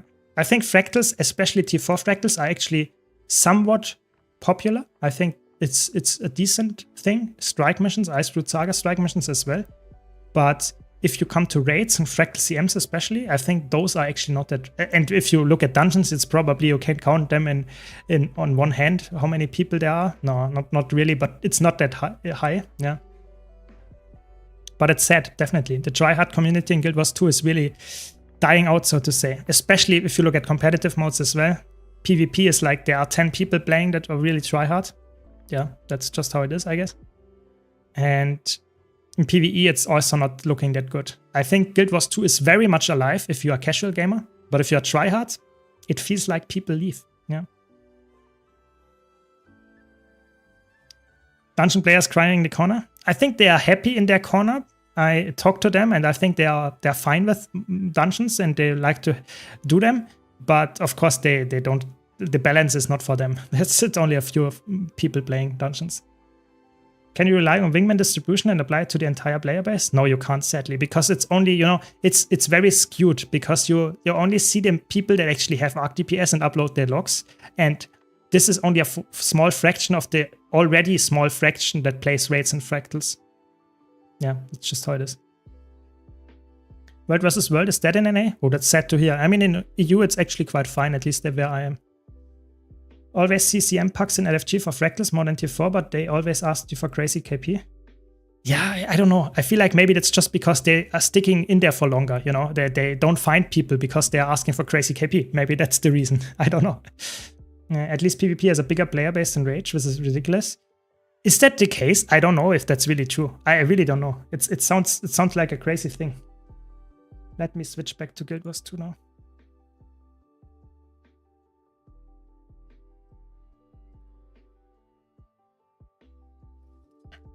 I would play dungeons and like to learn, but kind of hard to find the remaining players who play it. So I can tell you there is one dungeon community that actually teaches you how to speedrun dungeons, but you have to go into their Discord and learn it there. If you don't enjoy going for speedrunning, then of course dungeons that's not the way for you.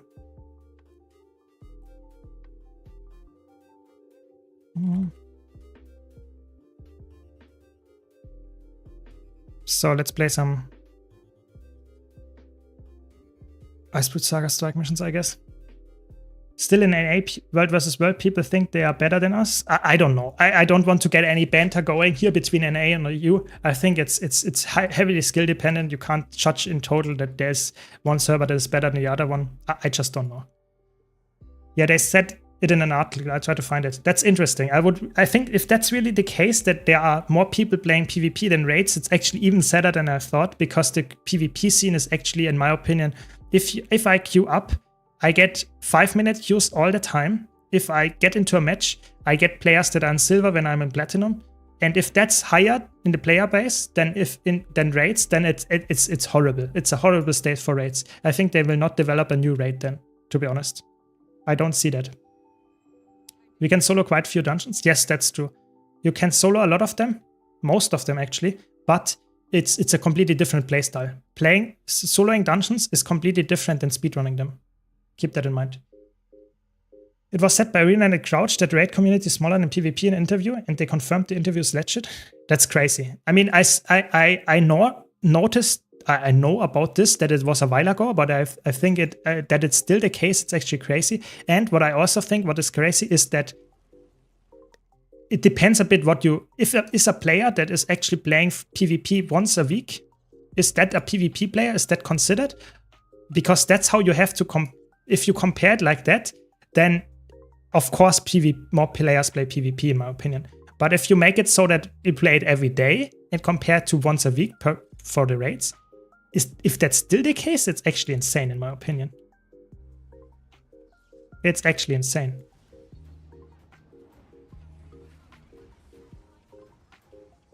Oh, my quickness came so late.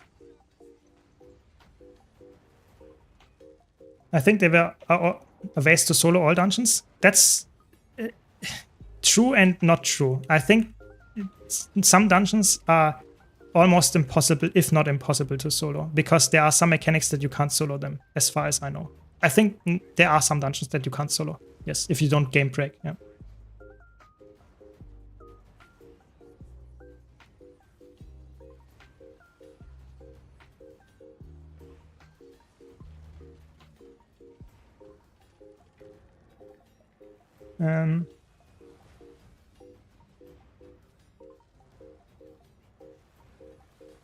Yeah, I believe you. I mean, I didn't, let's say, I didn't want to say I'm not trusting you. I'm just saying I feel like that it's a sad truth if that's correct. Yeah. Oh, you were including the game-breaking bugs? Yeah, I guess then you are right. I think the dungeons are so broken that you can actually solo most of them. But I wouldn't say I wouldn't do it on stream for some of them. That I wouldn't say I recommend that. Yeah.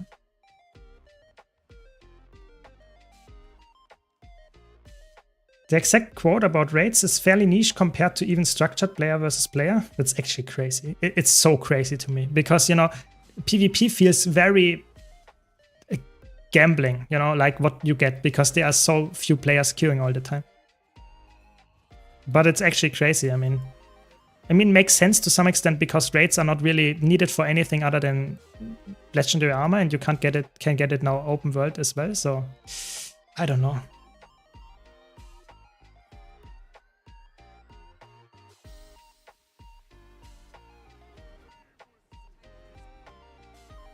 Nice, I didn't get trapped.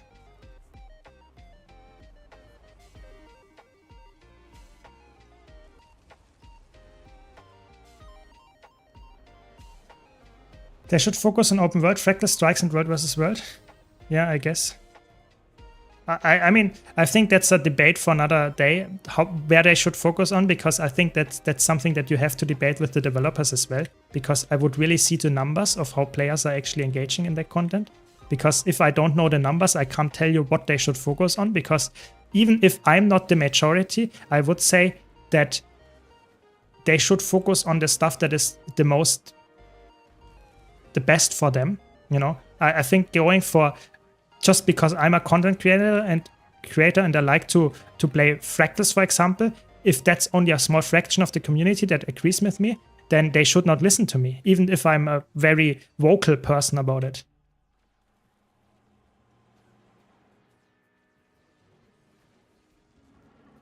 I don't know. I think it's a tough decision for sure.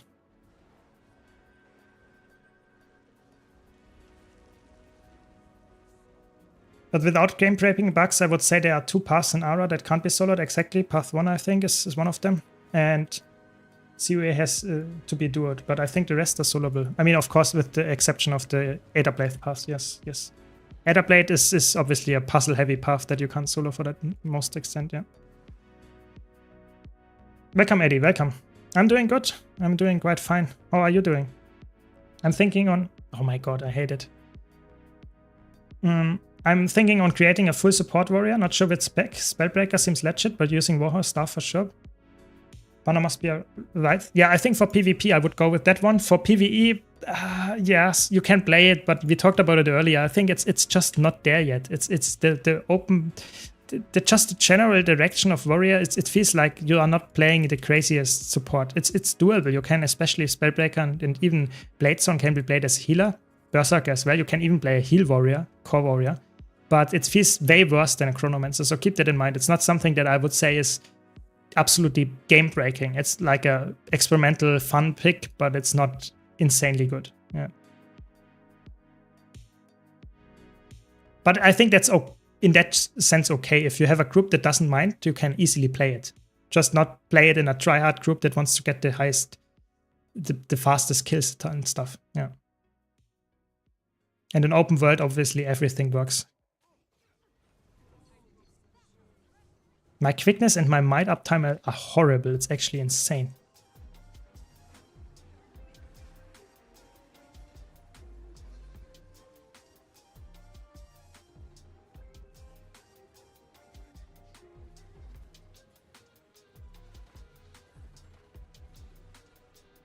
So sad. Aspirational PvE content like raids play an important role in the game, but it's not exactly a secret that it's fairly niche compared to other areas like story, open world PvE, fractals, world versus world, and even structured PvP. Raids are dead. Yeah, I think that's the thing that you have to see there. And I think they tried to experiment with Chantier Wilds if they could make raids and make people come back to raids. To some extent, the Triad community came back. I'm not sure if that's enough for them, that they say, yes, we got some crazy world's first races. I think that's probably, they would probably now say, yeah, we tried, but it's not working, so we will probably not do it again. If they didn't have some crazy big increase, which I actually doubt. So, yeah. The thing about raids is that newer players are struggling to get into it and they don't know where to start. Not wanting to put extra effort in joining a Discord is reasonable. Yeah, sure. But I feel like that's a problem of the Guild Wars 2 player base in that sense. You have the player base and they should just say, okay, we can't put out that content for this player base. I wouldn't say in general this is a problem because in other games it works like that. So you wouldn't pack, for example, the hardest ultimate raids in Final Fantasy, in my opinion. At least not the new ones. You also have to go to some outside resource like Discord. I think that's okay, but I think in Guild Wars 2 it just not works. That's the problem. Yeah. The devin question in the article even mentions that if they had the power and could go back. Yeah, I saw that. This one I knew that they would want to remove alacrity and quickness. Yeah, that's actually, I would totally agree with that one. But it's too late now. It's definitely too late. That's the thing here. My quickness and my might is horrible. It's actually insane. I need 10 seconds or something until I get my quickness.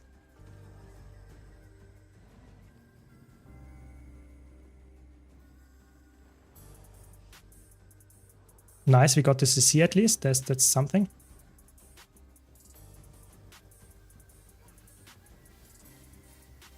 I guess that's something. Very good.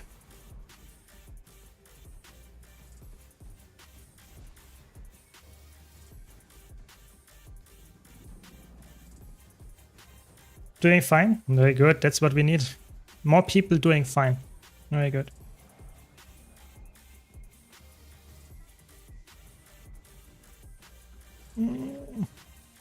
Where's some healing? What the fuck? Where's my healer? That's why I like to play healer. No, then let me...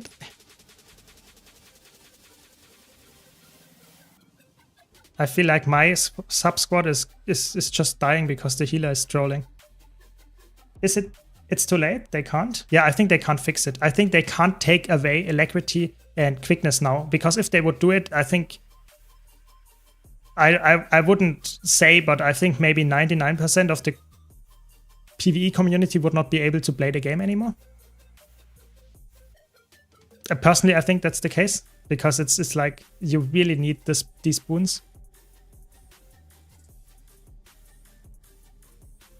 At least for the tryhard players right now, and even for the casuals, they really want to have that. I don't know. I think they can't do it. Yeah, I died. Tech W. It's like my healer wasn't there. It's so sad. Always blame the healer. Always blame the healer. That's how we do it. BVE needs another own static equivalent. How about a week of no quickness and alacrity? Ooh, that sounds like a very good recommendation. I would really like that. They will never do that. I can guarantee that. But it would be so fun. It would be so fun.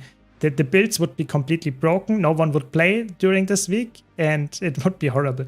But you should make like the rewards 10 times for the amount or something, so that people really want to get it done, even though they don't have quickness and alacrity. It would be such a funny meme. It's actually really good. I like it. Not gonna lie, the healer would be better off as a quick heal circa. Yeah, definitely. I mean, to be honest, I would rather have someone that actually knows what they are doing and playing quick heal circa than someone that plays like this and plays a meta build that is actually complete dogshit at it. For sure, yeah.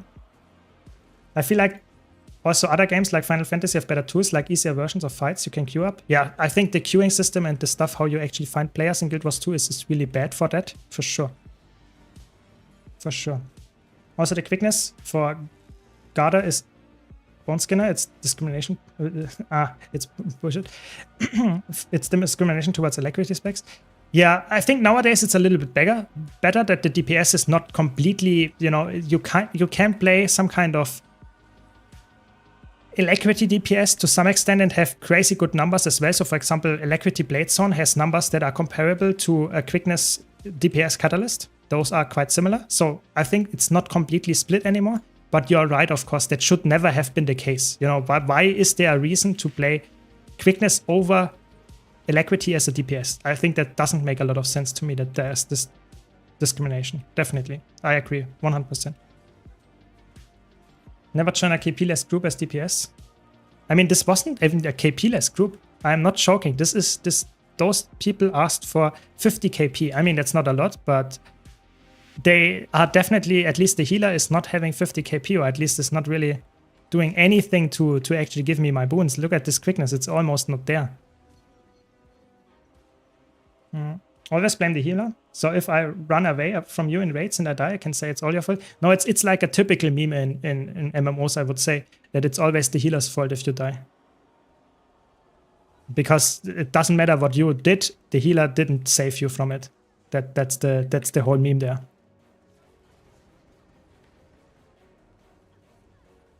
Doesn't mean it's true, obviously. It's more like a joke. But this time it was actually true, I would say.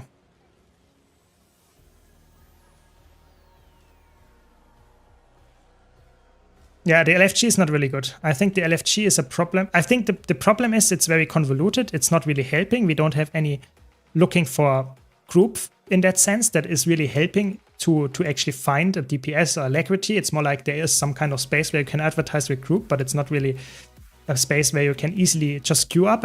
If there would be a button in where I can say, I'm alacrity DPS, I want to do strikes, zack, and then I actually get the pop-up window instantly because I have a group for that, that would be amazing. It's not the case. So we have to look for it, we have to read, and we maybe have to make our own groups. It's not really well done, that's true. Could be in the next expansion, in my opinion, a very big upgrade to that. People would really like that.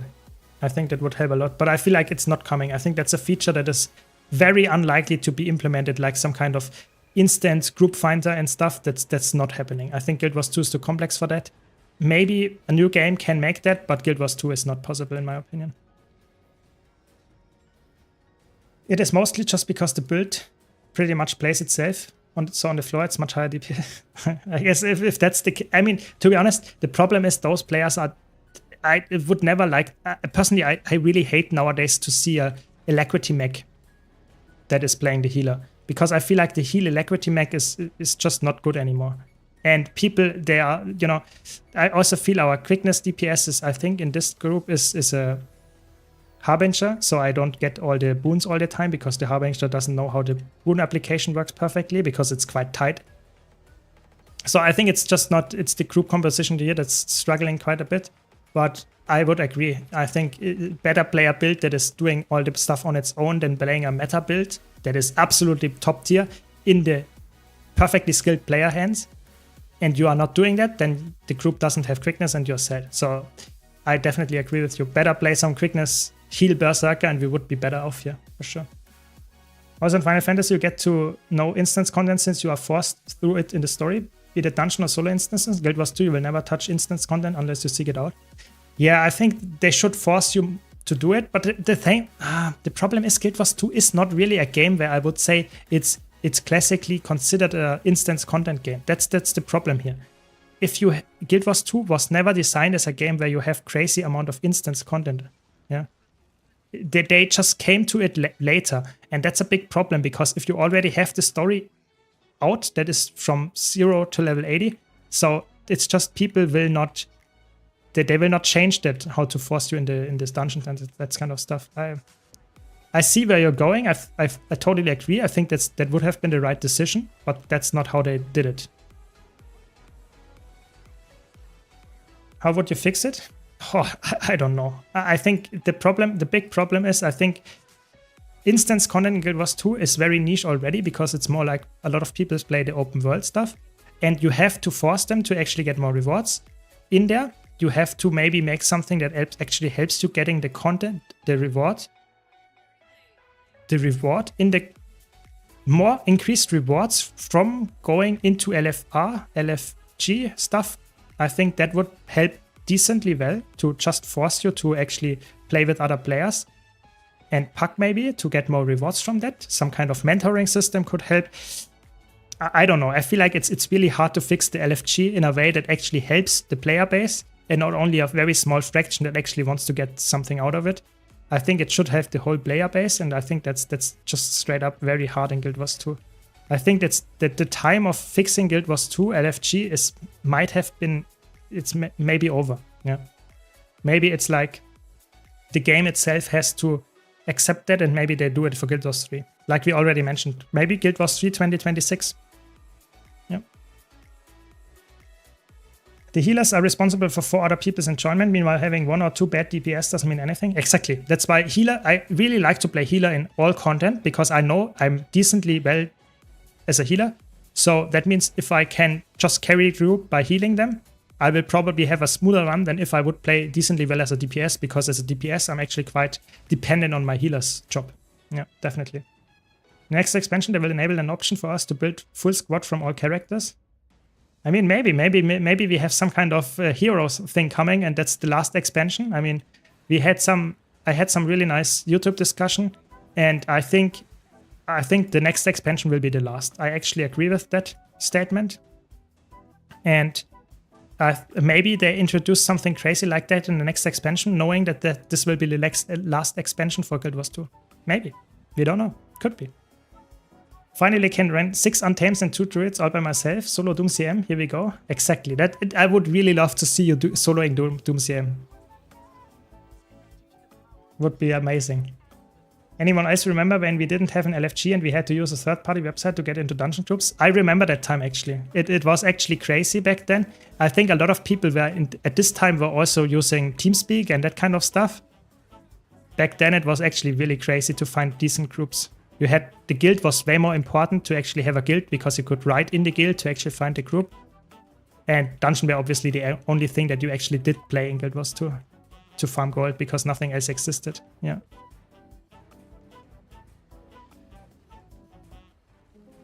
Yeah, the good old times. I mean, there were some, I would say it doesn't always, I wouldn't always say the old stuff is better. I have to agree. I think a lot of things that are a little bit annoying in the old things. Even the LFG is better than not having an LFG at all, I would say.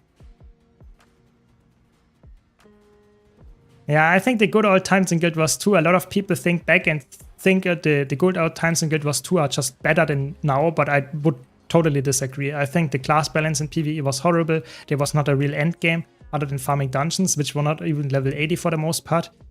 I think it was definitely scuffed. I think at the start of the game, the end game was PvP and world versus world, and that's how they designed it.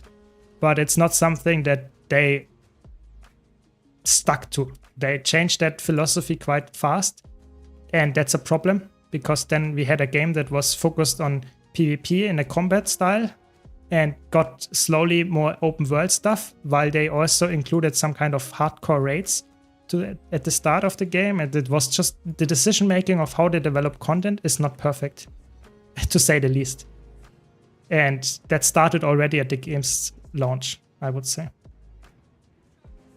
Look for Warrior, Elementalist, CUF P1 farm, Necro Ranger, kick on Concite. Exactly. I mean, the classic comp was a one Mesmer to get the pull and the reflects, and having one Mesmer is enough, and you have 4 Warriors for the 100 blades. I'm not joking, that was the CUF P1 farm comp typically. That was big gaming back then, yeah. That's why I also farmed Twilight, because I only played Warrior back then. You know, there was no reason to play anything else. Maybe you played Mesmer, but then you would be some kind of community hero, because most people played Warrior at the time. Yeah, weird times, of course. Ranger and Necromancer were really uncommon back then, because they just were, the core classes were just really, really bad.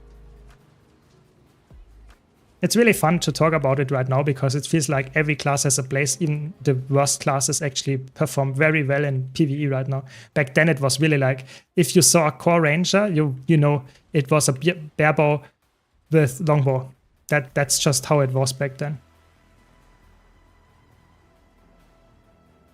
You played Guardian? I think a lot of people played Guardian, but Guardian was just not as broken in dungeons. Back then, Guardian was more like a Paladin playstyle, so like some kind of support, not really a DPS. Yeah.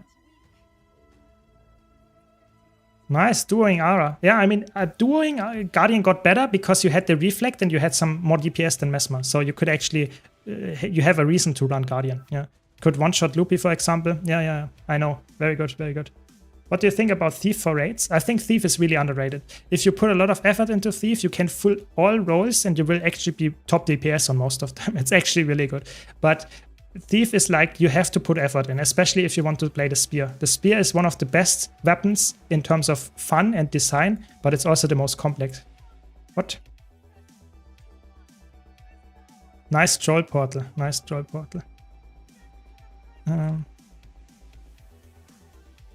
Exactly, you one-shot Loopy with the Wall of Reflect, or you could do that with feedback as well on Mesmer. It was really fun. I mean, the Wall of Reflect was obviously better at that, because you could actually go push Loopy to the wall and then you could do the one-shot. It was, I mean, it's still doable to some extent. It's actually really interesting. Yeah, really interesting. But that's, you know, that's the good old days, and you still have the same content in there. You can still do the same stuff. Yeah, dungeons are just like, you are completely stopped the time, and it was... Yeah, it's completely the same now. Even 12 years after that, you can do the same stuff. And you can still do as a Warrior and a Guardian, and will probably have a similar experience. You might be faster because of the DPS and the power creep. But I mean, the experience is quite similar. That nothing changed. So you can still one-shot Loopy with the Wall of Reflect. Yeah. Yeah, interesting. So we had someone here say we want to play a PvP game. If they are still here, we can do that now. We have some interest in that. If not, we can do something different. If you have any questions, as always, let me know. Any feedback, I'm always happy to answer that. And if you haven't seen it already, I have a YouTube channel. And on my YouTube channel, I release a lot of build guides. And now I also made a spreadsheet where I showcase every single build, and you can easily find it. So if you type !builds in the Twitch chat, you can actually find it, or the link is also in the YouTube stream. So if you look out for no builds, if you are searching for something that you actually enjoy, just type and check that out in the description, or type !builds in the Twitch chat. Tips on soloing Season 4 champion bounties with your Spectre build. So the Spectre build, I can show you, I guess. It's keep your range. Try to stick on your scepter and your long-ranged attacks for the most part. Because the thing is, yeah, it's still there, good. You have a very long range of 900 here, and your scepter is not the only range thing. You also have, of course, your shroud skills. All of them are ranged as well. So the biggest survival thing why you can survive on this build, even though you don't have that much crazy healing, it's mostly from the healing skill here, is that you just really keep your range. So if that's the enemy, you would always cast your skills on the enemy, and you would always circle around them. So if the enemy comes to you, you will kite a bit away, like backpedaling, maybe teleport with your wells around, so that you always keep your range, and then half of their attacks even more probably will not hit you. So it's always keep your range. It's a little bit different than in Guild Wars 2 typical PvE gameplay, where you always want to stick to your enemy and get your melee attacks going, get all your boons out. On this build, you want to play a little bit safer and stick always way back, and you will be way better off. Keep that in mind. Yeah. Are there any DPS alternatives for the pig pet, Power Soul Beast? I think you can play a lot of those different pets, but pig is, I think, the best one. I think I'm not the best, maybe Snowdrop knows, but I'm not the best ranger experienced person in that sense.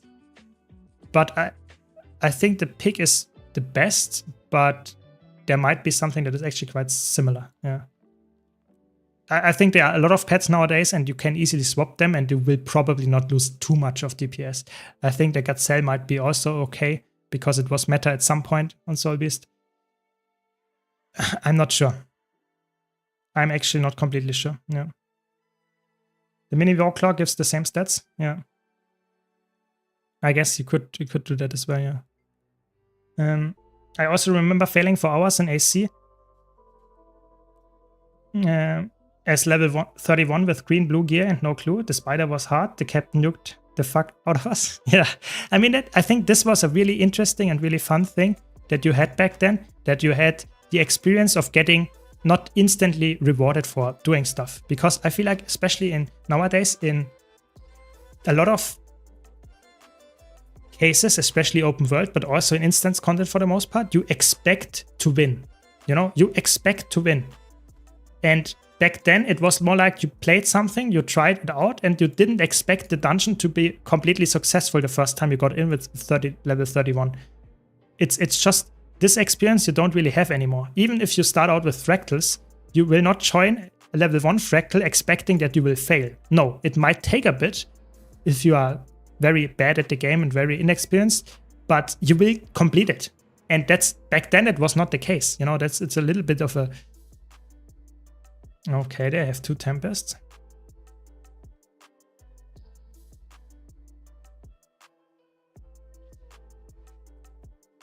I think I play Reaper here.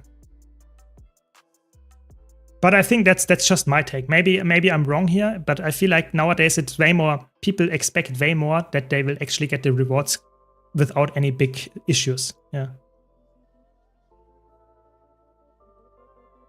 Yeah, I think the pig is just the best option. Sadly.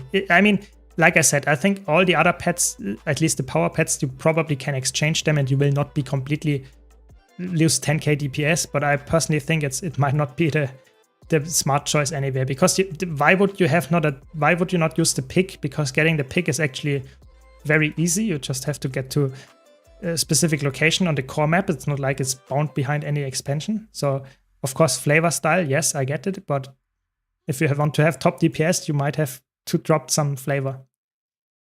It's not fashionable. Yeah, okay, I can see that. I'm just saying, if you want to have top DPS, sometimes you have to sacrifice fashion, you know. That's just how it goes, I guess. Gamers are picky and don't want to waste time, yet they love. Yeah, exactly. I feel like that's always a thing. People always want to have everything. I think that's okay. But if someone asked, for example, they wanted to make a Spectre build that is using X, yeah, and I just said no, X is just straight up worse than Scepter. It's like Scepter is so much better. It's actually insane. So I personally think it's sad that you have differences like this where you say no, please don't do it. What is this? What is this? Don't cap with me, please. It's already off to a good start here. And now my team is dying.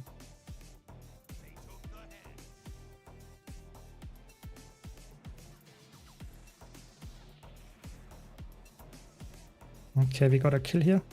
Nice. To be a bit careful here. Get a corrupt, I guess.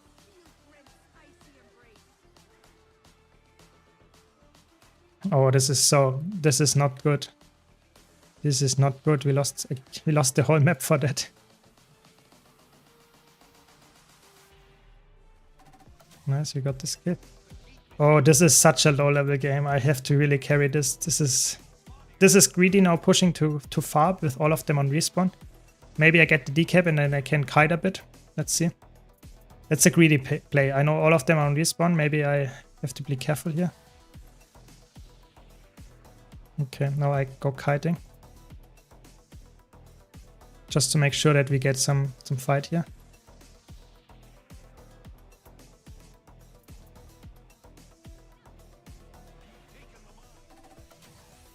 Nice, we got the interrupt.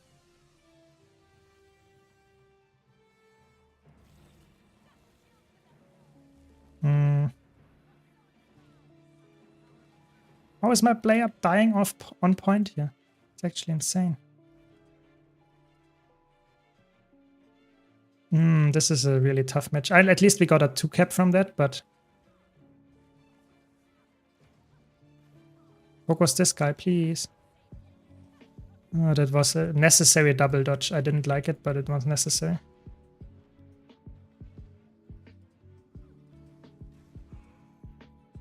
Get the instant stun break, very good. We have to DPS this, please, please, please, please, please. That doesn't feel that good. Yeah, in a bad spot here, I have to be honest. Maybe I should just die on point, I guess. Yeah, that's... At least they stomped me. Okay. This is a tough match. Shouldn't have greeted here, but I feel like my team is needing the greed. If I don't greed, we'll lose anyway. They now go for beast as well. I will not be able to steal that. Ooh, how can I turn this around? My team is 3 people are capping the mid cap. That's interesting. I can't go to the beast because there are 4 people here.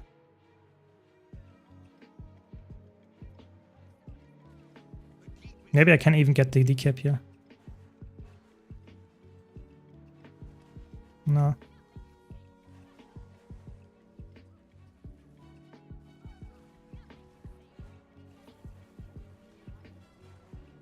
It should be a nice 1-on-1 for me, actually.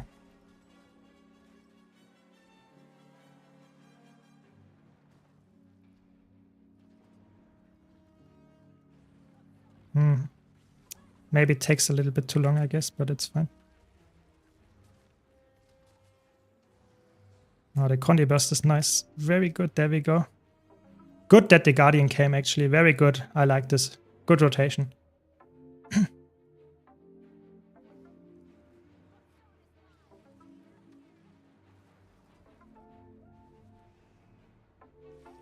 Nice, we get another kill here. And go Warclaw or Red Moa. Moa is slightly lower DPS but can proc Firework. Warclaw is good damage like Pig Maul, but there's no Firework trigger. I think it's actually quite nice that you have different picks that are somewhat reasonable, decent as well at DPSing, with different positives and negatives. I think that's actually, I like that.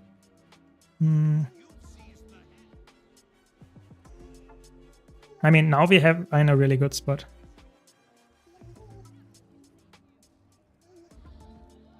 Nice to corrupt on the stability, very good.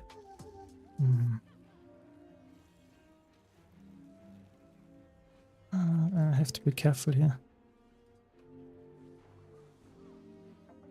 Nice.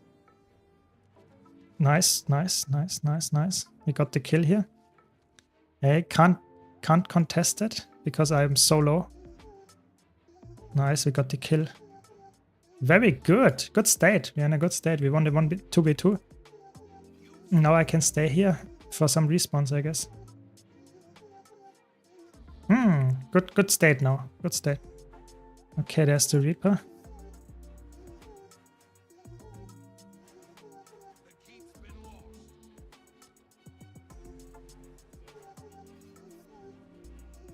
How did that hit me? I thought I blinded this. It's actually crazy.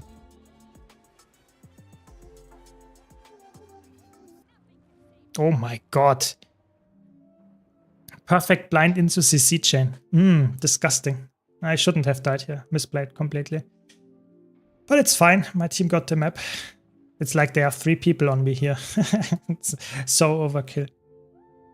If I kited this, I actually would have held them out for quite a long time here.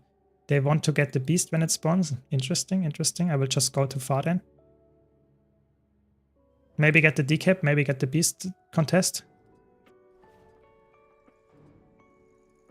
Nah, the beast is probably not able. They have Condi Thief. I think they are faster to kill. No, I can actually contest it.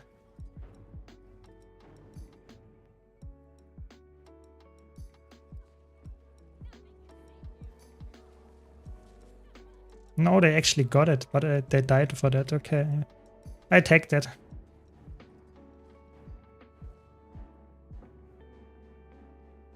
I will just let them bleed here. And the druid is hiding there. Okay, interesting. I mean...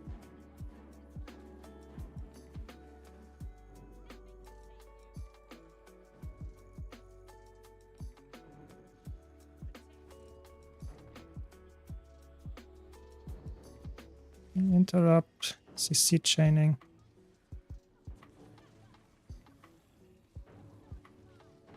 Have to be careful, the thief is now on respawn. Ah, they get the self-res. Okay, but it doesn't matter to me.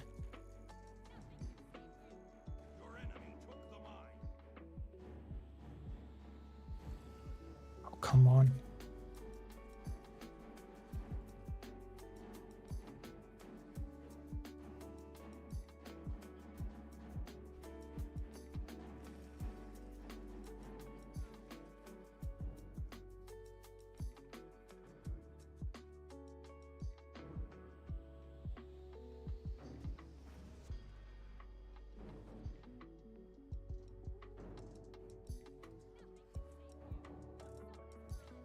Yeah, I had to kite there and I actually survived because of that, but if the thief here engages, I'm a little bit dead here. A little bit. I have to play it really safely. Okay, there the thief comes. It's actually still very close. I have to actually play decently well here, otherwise we lose this.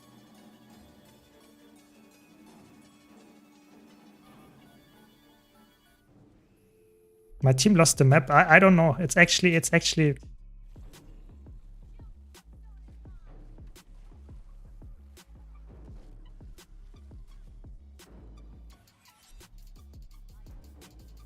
Nice, we got the kill here. Just have to be careful. The thief is also dead, but my team lost the map still.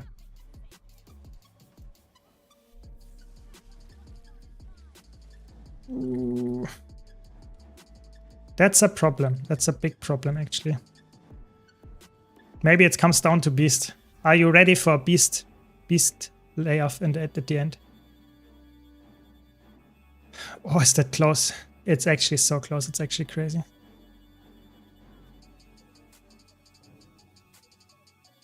Okay.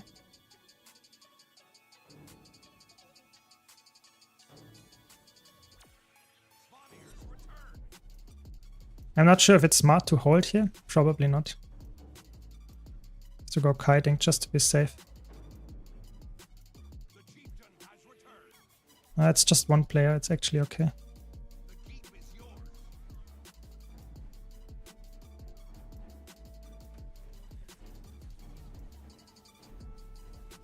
Nice. Nice. We got the kill and we won the match. Easy. Was a close one. Was a close one, but hopefully a fun one. This bug happens to me all the time. Yeah, thanks, Snowdrops. I mean, I played it at the end decently well, but before I was not happy about my rotations, I have to be honest. Yeah, I mean, those were not big gamers, so I wouldn't tell I'm a big gamer because I beat them, but better than not winning, I guess. Yeah, it was a fun match, I guess. Fun match. But I feel like in the evening, the matches are actually somewhat decent, but if you don't play in the evening or at your prime time of your server, it actually feels really bad. It feels really bad. I feel like if you currently have, like, I don't know, if you want to play Guild Wars 2 when it's not prime time and you want to play PvP, it feels like the matches are like you throw the dice, and if you're lucky, your teammates are good and you might win. And if you're unlucky, the enemy teammates are really good and your team is just hot garbage. It's actually really bad. Noob question? It's not a noob question. It's a really good question actually. Why isn't the finisher ever used? I wouldn't say it's never used, but I would say the important part here is you have to understand when to use the finisher. So there are two things that you need to consider. First of all, the finisher instantly kills the player. When is that good? It's good when you want to get the player off the map because the player is standing on point. The player is about to get rallied by your ally. For example, if an ally goes down, both of the enemy and your ally are in down state, and both of them have, so to say, low health, then you should finish the enemy player with a finisher if it's, so to say, not easy to cleave them, because you want your ally to rally and not the enemy to rally from your ally, if that makes sense.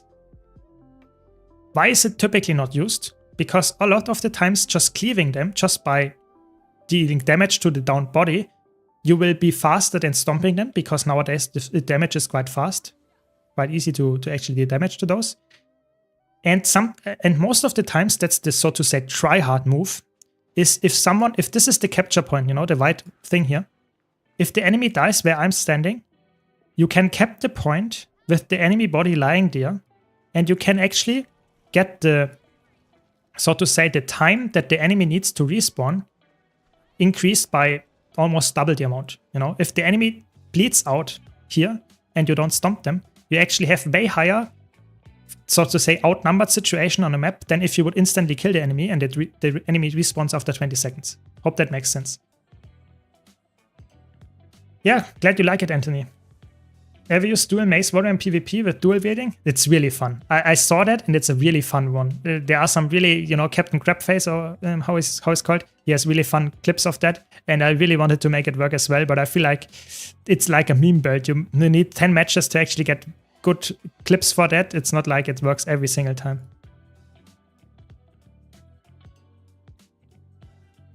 I think because they respawn faster, exactly. Whereas on the ground, they can't do much. Yeah, exactly. It's the bleeding out. It's, if you ever hear this, that's how it's called, bleeding out. And it's something that is very common to do in high-level gameplay, because it's like you double the amount of their death time. That's just how it is. It can be really frustrating, especially if the enemy player is not very skilled and thinks, oh, I can rest myself, because you move away from them. And then they get to 90%, you hit them, and then they bleed out for another 30 seconds or something. So it's always like, if you know what you're doing, you can actually make them really, really pay for the mistake of not engaging with how this bleeding out mechanic works. Yeah, it's actually crazy.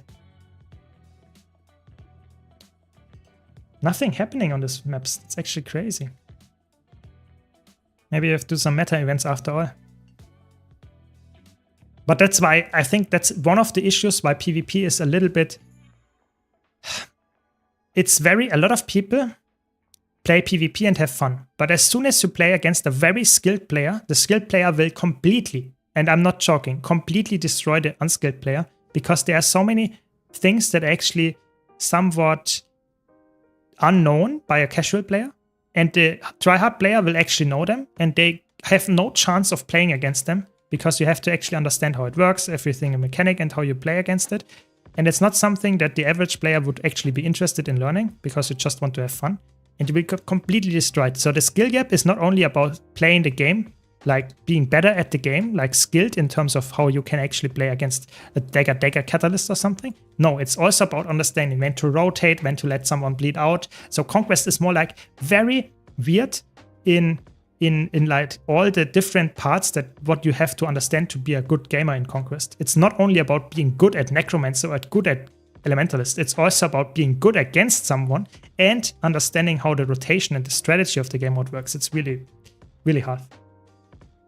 Can't wait for the Warrior Weapon Showcase, Warrior Angabanga. Yeah, that will be very hype, I would say. It's the one with the most weapons, but I think it's also one of the most straightforward ones, because it's actually way more, I would say, clear how the weapons are designed. They are not that flashy or not that crazy in terms of how you know, how deep they are typically. That sounds a little bit mean, but I feel like warrior weapons are really straight to the point, you know? You equip a mace and you bonk the enemy with CCs with some power damage. It's not like I can say this build can be used in this build and this build. No, it's very clear. It's a power weapon that deals some nice CC, and that's how it is. And I feel like this is really cool in my opinion, because that is a clear designed weapon and it's very fitting the warrior class. So I hope that this will be a nice video as well, just to debate about that stuff, because it's completely different, for example, to Thief, where Thief you have so many different weapons and almost all of them can be used in a power and a condy build. It's actually crazy, especially if you look at the newer ones like Spear or like, I don't know, even for example, Pistol is like you can make 3 of the weapon skills are condy and 2 of them are power, so it's actually really interesting. Welcome, Echo Fox. Welcome. Nice, and you were good. That's what we like. Good raids. Do you already have a video on PvP tips and tricks? Yes, I do. I have a beginner's guide for PvP, and I will also have some more advanced guides for people how to play against, for example, Mesmers, or how to play against Harbingers or something like that. So there are more different advanced ones and not that much advanced ones, so you can check them out. I would say start with the easy ones and go work your way up from there. And after that, I would also try, of course, to, if you enjoy my stream, you can, of course, also ask me questions on stream when I play PvP and stuff, because that's a little bit more engaging when I can give you specific answers to your questions. And what also helps if you want to learn PvP, I have a decent amount of, I think, 6 or 7 episodes where I comment a whole PvP match. I play in Platinum League, I play one class and have different, I think I have 5 different classes in this 7 episodes, and I showcase them on the whole match, and I tell what kind of rotation I think here is useful, why I do this, why I played it like that, so that can help as well to learn. Yeah. Is that the main reason why you want to die on point? Exactly. That's probably the most important reason why you always, well, or at least I always want to die on point, is because I want to say I die at least in a fast fashion. If I die, I want to respawn fast enough. I don't want to die off point where let's say I'm out of the match for 50 seconds, especially in ranked, where my team might be completely losing the whole map because of that. Well, because I might be the best player in the team. If you are playing in an AT, it might be a little bit different, because then your team might be able to hold outnumbered situation a little bit better because you have very skilled allies. But in ranked, it feels like if you get punished for 50 seconds instead of for 20, you have a big problem. Yeah, for sure. Power Herald and Virtuoso are present PvP. They can react to all your skills the entire fight while still being offensive. Yeah, I think those two are quite decent. I think even though Power Herald got nerfed, it's still a very good pick. I think the nerf was actually really big. Don't get me wrong. I think the Power Herald nerf brought it down quite a bit, but it's still a very good pick for a lot of, especially for ranked, for a lot of situations. So how many people are here?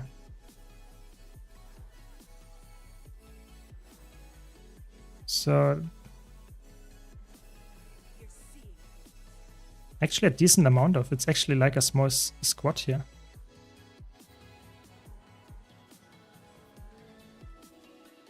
Ooh, that damage.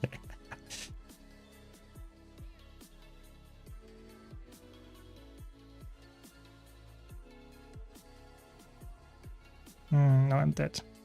Yeah, it's a full squad actually. Crazy.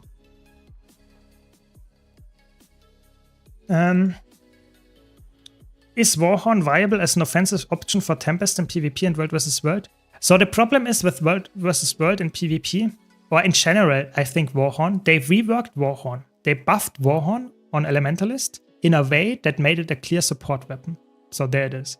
So the water skills are really good in terms of utility. There are water fields, this is blast finisher, healing, knockback. It's really good, but it's supportive. It doesn't have any damage potential. The 5 and the 4 skill are also here in fire, more like a support weapon. You know, it's really clearly supportive. And the earth skills are also very supportive. It's not providing any defensive tools, any offensive tools. So the only offensive skill in the whole set is maybe the CC on the Cyclone and the damage on the Lightning Orb, even though the damage is actually not that good. In PvE, it's actually was the only reason why I took Warhorn in an offensive set, and they nerfed the damage down. They buffed the defensive capabilities and nerfed the offensive ones. And that's why I think, especially in PvE, but in all game modes, it's a support weapon. You can make a meme build with the Lightning Orb to some extent in competitive modes, but it's way, way worse than a Dagger Offhand, for example. I think the Warhorn is now a clear support weapon, which is not a bad thing, because I feel like we didn't have a clear support weapon on Tempest or on Elementalist in general, because Focus is more like a semi-survival weapon without any real support kit. But the Warhorn is clearly support. This is for allies, this is for allies, this is an ICC, and gives for something to allies. This is obviously very hard for allies, and this is well. So from your 8 weapon skills on Warhorn, you actually have 6 of those that clearly support the allies. So it's really a clear support weapon. Yeah. The fractals were okay. We had some interesting down stats because people were greeding for DPS, but overall we actually were quite happy, I would say. We actually were not that slow. Yeah. And today the rotation was quite fast. We had Shattered Observatory, My Train, and what was the last one? Quite fast ones. I actually enjoyed it.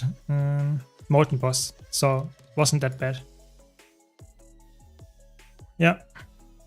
Maybe next time you can join again. I didn't mind you. You were actually a way better player than a lot of those guys that I have here in the decently high KP group, so I would rather have you here. Yeah. But you were busy raiding. Shame. Such a shame. So are they doing something, or what is going on here? Yeah, it seems like you always raid every evening, so I guess that might be the problem. But I don't know. I mean, raiding is fun, and I guess it makes sense that you raid, especially if you want to go for the legendary armor, I guess.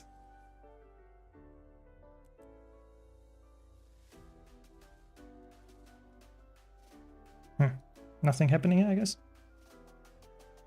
Yeah, we talked about it earlier. That's what Snowdrop is referring to, that actually the raid population is surprisingly enough, regarding a death comment, is lower. The raid population is lower than the PvP population, which is insane to me because PvP feels really dead. So that's actually, in my opinion, that's insane. Oh, I wanted to do that actually. Yeah, someone asked me to actually do a meme Scourge power DPS build for just PvP. Maybe I have to create that actually. It is, trust me. DPS Scourge is OP. Yeah, I mean, I think in PvE it's really good. I think there was a time, would you have played back when POF launched? You could have played fully, absolutely broken, full DPS, Scourge in PvP, Condi Scourge in PvP. Back then we had Wanderer stats, so that was like some kind of trailblazer in PvP. You didn't have vitality in there, but you had toughness. So it was like toughness, condition damage, expertise on this thing, and I think precision was on there as well. So it was really a really good kit for Scourge, and you played some crazy curses stuff, like full DPS Scourge, and you played it with a Firebrand as a healer. Firebrand was really broken back then, and this combination was leading to matches where you had a Firebrand and a Scourge on each team, and they team fighted each other for the whole match. And you had, after 10 minutes or something, the match was over because the points ticked to the end, And you had, typically, you had the better Scourge win with over 1 million damage. It was, back then, it was absolutely insane. Yeah. That was the most disgusting times for PvP, I would say, at least in my opinion. There was a time, actually, where I played this build and I was on the leaderboard rank 1. That was actually crazy because I was such a Necromancer enjoyer. Power Scourge works in World vs. World, so maybe I won't be so bad in PvP. I think the problem is that in PvP the numbers are very bad and you are still very slow. In World vs. World that doesn't matter that much because you are with a group. But if you are solo or somewhat with a small group and you're very slow, you're an easy target. We can try it maybe after this kill or something when we find something here to do. and I can maybe buildcraft some crazy cook. But I personally think it's very unlikely that this will actually be working decently well. Yeah. Last time I played PvP was shortly after EOD. Rival Mech was huge gaming.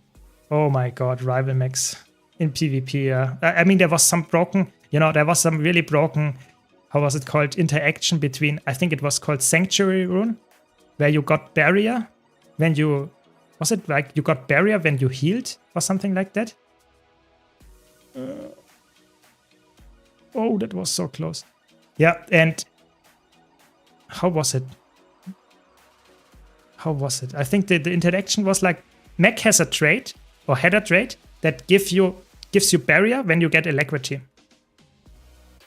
And then you had a trait that gave you, when you get boons, you actually get barrier, or something like that. And it was actually absolutely broken because it was an infinite loop. Whenever you got barrier, you healed, or you got a boon. When you got a boon, you got barrier. And then it was like an infinite loop, and it was absolutely insane. It was like completely crazy how good that was.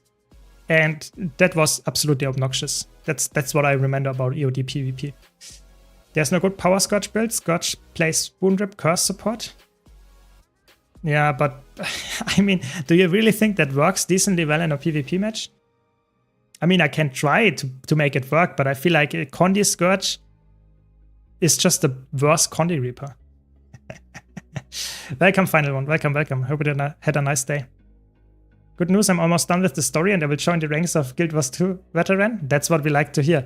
I would say the problem is, if you are almost done with the story, then you're almost also done with all the stuff that Chante Wilds put out. I don't want to be a doomer here, but Chante Wilds' story, if you're done with it, then you have almost the whole expansion played already. That's the sad truth. Scourge is trash in PvP? I mean, my words, and people don't believe me if I tell you. Yeah. Now you know why I also enjoyed the Forbidden Holo World versus World build. It's just annoying to play against. Exactly, just like Rival Mech back in the day in PvP. Yeah, the Forbidden Holo build. I will never show it on stream again. Kappa. Exactly.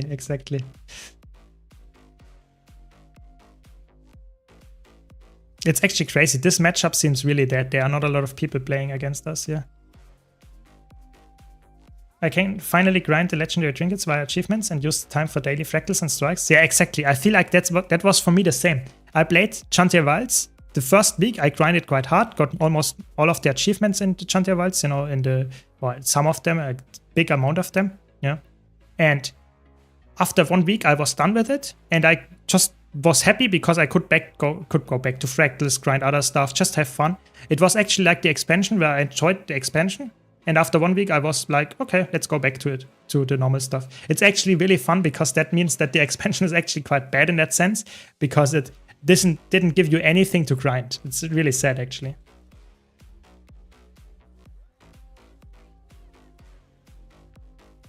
Mod only build. Exactly. I mean, I would say it's not even that broken. It's just very annoying. So it's like you win your matches because you actually or your matchups because the enemy is just saying, okay, I just surrender. I don't want to fight you any longer. Yeah. Welcome, Odi. Welcome. Is Celestial Spear Harbinger good? In World vs. World, it's really good, yes. I would say Celestial is not the best option for the Spear. I think Demolisher or Marauder mix is better because you're clearly a power build, but Celestial can work as well. Yeah. Celestial can work as well, yes.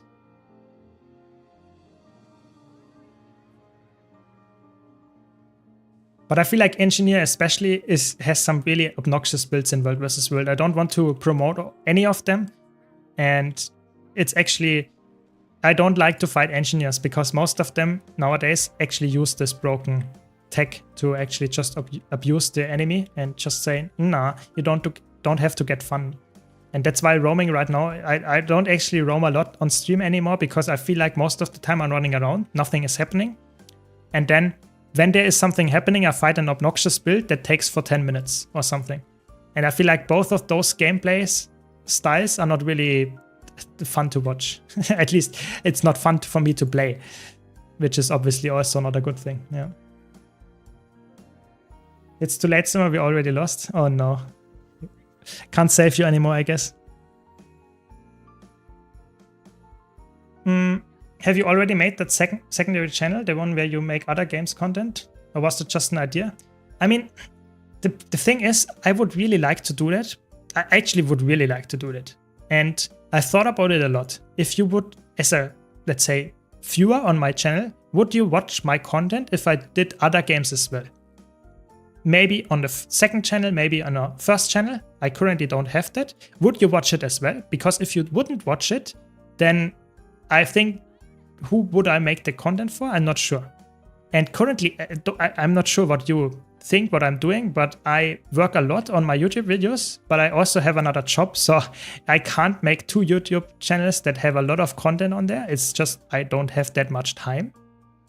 But I try my best, of course, yeah.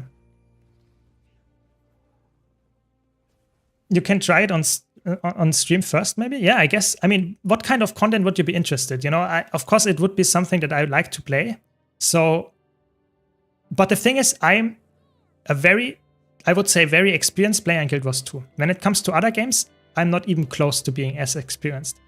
But I really like games that have build crafting elements in them. Yeah, so that's just, I would say, the main thing that I like about games is when I have a very good combat. I don't like to have very boring or bad combat, but I also would like to have some kind of build crafting going on. Yeah. So typically I would say those are either MMOs or roguelikes. Those 2 genres, or ARPGs, I would say. Those 3 genres are typically what I would consider in my niche. Yeah. You only answer the power creep. Yeah, maybe I come up with something for you then. I don't play other games, so I probably wouldn't watch it. Maybe if it was some real life stuff. Interesting. Okay. Yeah, I mean, it's fair. I ask for your opinion. I'm always interested. And it doesn't mean, you know, if I would make a second channel, it doesn't mean you do have to watch it. It's more like people might watch it because they already know me, maybe. Traditional German Wurst. I'm actually not that kind of German. I don't eat Wurst. It's actually really weird. I'm a really weird German. I actually don't like Wurst. It's actually weird. Yeah. Cooking various fish. Yeah, I mean, it's the only thing that I would cook, of course, because I'm obviously a fish hater, yeah. Exactly. I would love viable off-meta stuff because I'm super interested if bow rangers still worth, for example. So I would say in PvE, bow is just very mediocre. It has good burst, but the long-term DPS is bad. So I think longbow is like a really competitive weapon. So in PvP you can play it as an untamed, or maybe a Sikhem Soul Beast. But in PvE, I feel like longbow is like, with the introduction of spear and all those weapons, it feels like it's just a downgrade. And I feel like a build that I would say is a decent build that is off meta, I would say it should better be something that is fun as well and not only just a straight up decrease in terms of what you actually get from it. I personally think that oh my god. I'm not sure if we actually win this fight.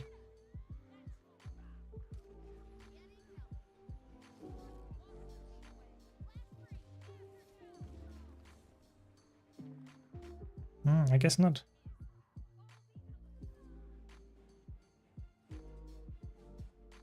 Do a stream with Rob Show him Guild Wars 2? That's interesting. I mean, I would be interested actually in something like that. There is that story from the days long gone about a man that hated fish. Yeah, it could be a book, couldn't it? Interesting. Next would be too small for an emote. Text would be too small. Yeah, I think the problem is emotes are really... I tried to design emotes a while ago, and it feels like you really have to find the correct size. You know, if it's too small, you can't see it, and you really have to find something that actually works to actually make it also fun, you know? And I didn't come up with anything. That's why I don't have any crazy good emotes. And what about Mace Hammer Untamed? Yeah, Mace Hammer Untamed is actually quite good. I would say this is a build that I would recommend for a new player. It has crazy good damage, and it's very good as a solo build, as a power untamed build. It's obviously not as good as an X in the offhand, but it feels way more stable and very safe to play. So it's actually a good one. I actually have that already on my channel. It's one build for all game modes. There I have mace, mace, hammer. Yeah. Yeah. I always try to, when there is a weapon that I would say is decently competitive to a weapon that I have in the build, I always try to mention that. So if there, for example, is the option to go for greatsword instead of spear for the greatsword or for the general power virtuoso, I try to mention that in my power virtuoso build guide. But of course, you're right there. It's really hard to make content for people that have only this expansion and this one, and then it's really hard to say, no, you can't use the pistol on the Scourge because you don't have EOD, and it feels like I try my best to make content with a lot of different people in mind, but it's not always possible. So I can't tell you which weapon is the best and then the next best and the next best. I feel like at some point I have to say, okay, this is just the best weapon. But I get what you mean, definitely. Yeah. Yeah, yeet off the cliff, exactly. That's the next best strategy. What are we doing? Just capturing the ruins is 30 people. Interesting. Yes, you.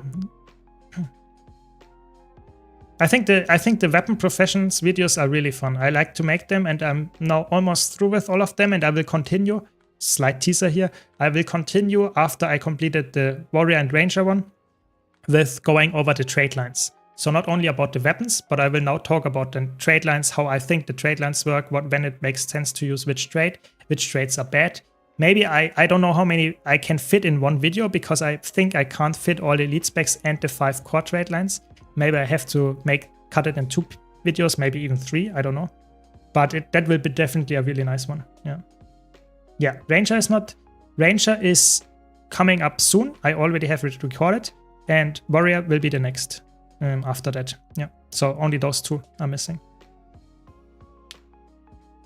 I mean, I think that this is a really cool video series, I would say, talking about the different things in a way that, or the different weapons, different trade lines, talking in a way that people actually that are not completely, let's say, new to the game get some input on that, but also people that are very into build crafting, some kind of more veterans, still have a lot of fun with it as well.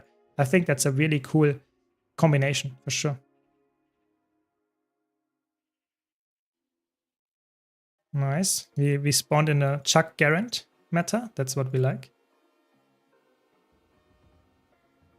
I mean, I try my best to actually not only make good content for you as the viewers, but also help the community. You know, I don't want to be like some kind of white knight to Guild Wars 2, but I feel like, in my opinion, Guild Wars 2 is a really good game, and I'm really sad that there is not enough action, enough happening in terms of content creation on YouTube, on Twitch, and all that stuff. And I really want to make an effort to actually keep the community in that sense alive and help people to actually get to enjoy the game as new players, to get to higher skill levels and stuff. I think that's definitely something that I want to at least aim for. Yeah.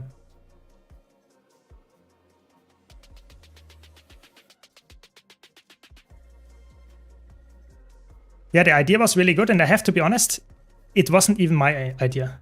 So the original idea, I want to give credits where credit is due. It was from Filthy. Filthy came up with the original idea. I just made it a little bit more, so to say, a video series and a little bit more advanced and stuff, but the original idea came from Filthy. So thanks a lot for that again. Yeah. Credits to him. Yeah, I mean, it's true, you know. I don't want to always, let's say this is my idea if it's not true, you know. It's just straight up. If a crazy build or some crazy content is from someone that that's not me, then I want to share that, you know. It's just fair.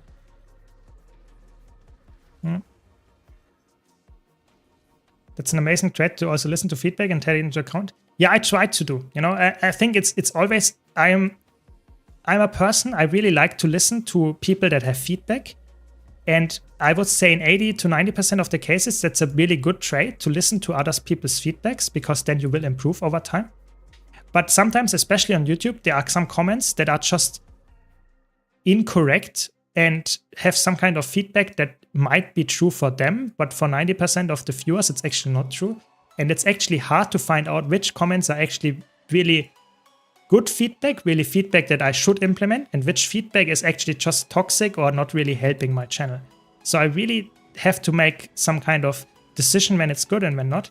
But I feel like most of the time it's actually, I feel quite safe nowadays to actually improve by just listening to decent feedback of you guys. So I'm always up for feedback.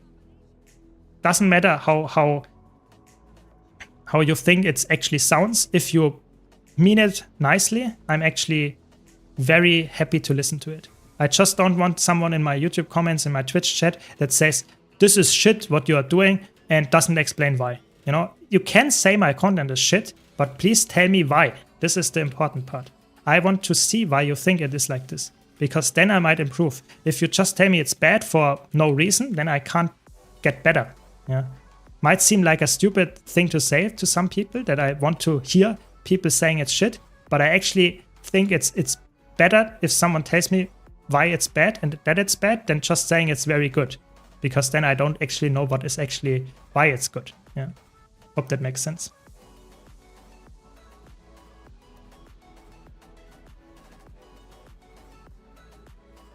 Maybe today is the day of the chuck.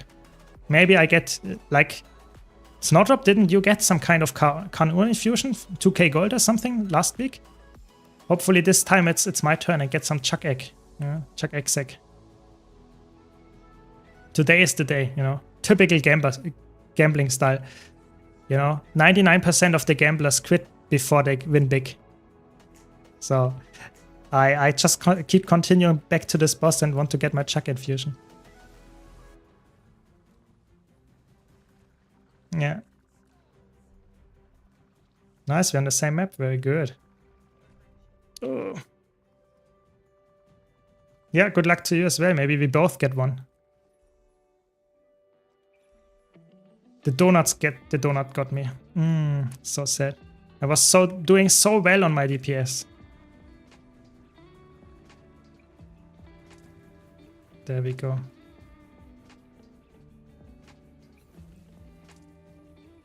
Yeah, let's see. I mean, I would probably give a huge part of the chuck money when I would get it away on stream. So you would be also some part of the winner. At least if you win the giveaway. Let's see. I doubt it. I did it already for, I don't know, 100, 200, 300 times. I did never get anything. So, it's just how it goes, I guess. Nothing. That's okay. Maybe I get the Aurelium infusion here. 180 kick from Chuck. Yeah, maybe. Maybe. Yeah, but I actually, coming back to the sales from NCSoft, I have to be honest, I'm really surprised about that. I showed it earlier on stream how much money NCSoft made. And the interesting part about the whole thing is that they actually predict 2026, so next year, to be almost double the sales in terms of money in comparison to the sales now, which is to me crazy, because that means that they want to release a new game or have some kind of big expansion coming up. And I really hope it's Guild Wars 3. I mean, that could be amazing. So that actually hyped me quite a bit, I have to be honest. I didn't know that, and that might actually be reason for me to just being hyped about something, even if it's not true. I think it's definitely, for me, it's a big hype up moment. Maybe I'm just hoping too much, but I guess better to have some hope than just being completely doomer all the time. Yeah.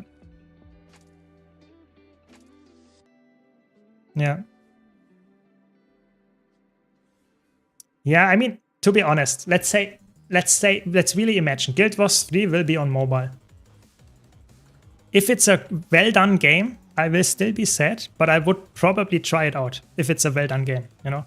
I wouldn't judge it just because it's mobile, but typically mobile games are not for me. I wouldn't play mobile games as tryhard as I played a PC game. That's just the truth. Welcome, Butter. Welcome. But obviously, I think it's not very likely, actually. I can show you, actually, while I wait. Give me a second. Nice, someone got a Kevin. Very good. Yeah, you can play mobile games on PC. Good point. Good point. Now everything is solved now. Everything is solved. Okay, give me a second. I wanted to show you the actual thing here.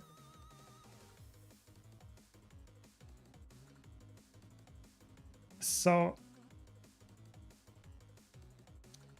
credits to Handricher. So before I show this, I want to say this is not by myself. Handricher. So we have here a spreadsheet where we talk about every word that was listened in ArenaNet's unannounced project job posts. Yeah, and in total we have 51 numbers of posts over the course of. I can also 1 second. Over the course of 2021 to now, almost. So we have 51 job posts. I can also. Let's say, wait 1 second. There we go. Now it's a little bit better for you to see. So this is really interesting because they looked for a lot of people. So they had a lot of open positions. And if you then, this person was really, really, so to say, really put a lot of effort in there to actually see how many times Unreal Engine was mentioned, how many times MMO was mentioned, and all of that kind of stuff. But it's really interesting that a lot of those posts mentioned those things. Yeah, this is like some crazy stuff, and I wanted to make a video about that, but came into this really interesting NCSoft thing, and this is actually crazy. If you look at those things, I mean, it makes sense. They wanted to have some PvE content and stuff, so the words here are not that meaningful. But if you look at MMO, there are a lot of people jobs that are looking for online game MMO. So I think it's very unlikely because of that to be some kind of mobile game. And then if you look at wanted to have story players stuff. They wanted to also have live service games. They wanted to have multiplayer in there. Everything was mentioned in a lot of posts, but the most amount of posts that was actually included was definitely Unreal Engine. So either they're using Unreal Engine or they want to have developers that already worked with Unreal Engine and they now can work on a new engine that they develop handmade on their own studio. It's really interesting. Yeah. I think Tencent sponsored them, so money should not be an issue for them at the moment. Really? Is that true? That's actually crazy if Tencent would the Tencent is so big. It's so big. I mean, maybe. I don't know. If you look at the numbers, it's actually, I think it's quite clear that they are working currently on a game that is at least online and have some kind of multiplayer version. So it will not be a card game in that sense, I would say, because how can a card game be multiplayer? I mean, multiplayer in the sense you're not playing against someone, but you're playing together with them, MMO style, because that's what they mention. I don't know. Very interesting.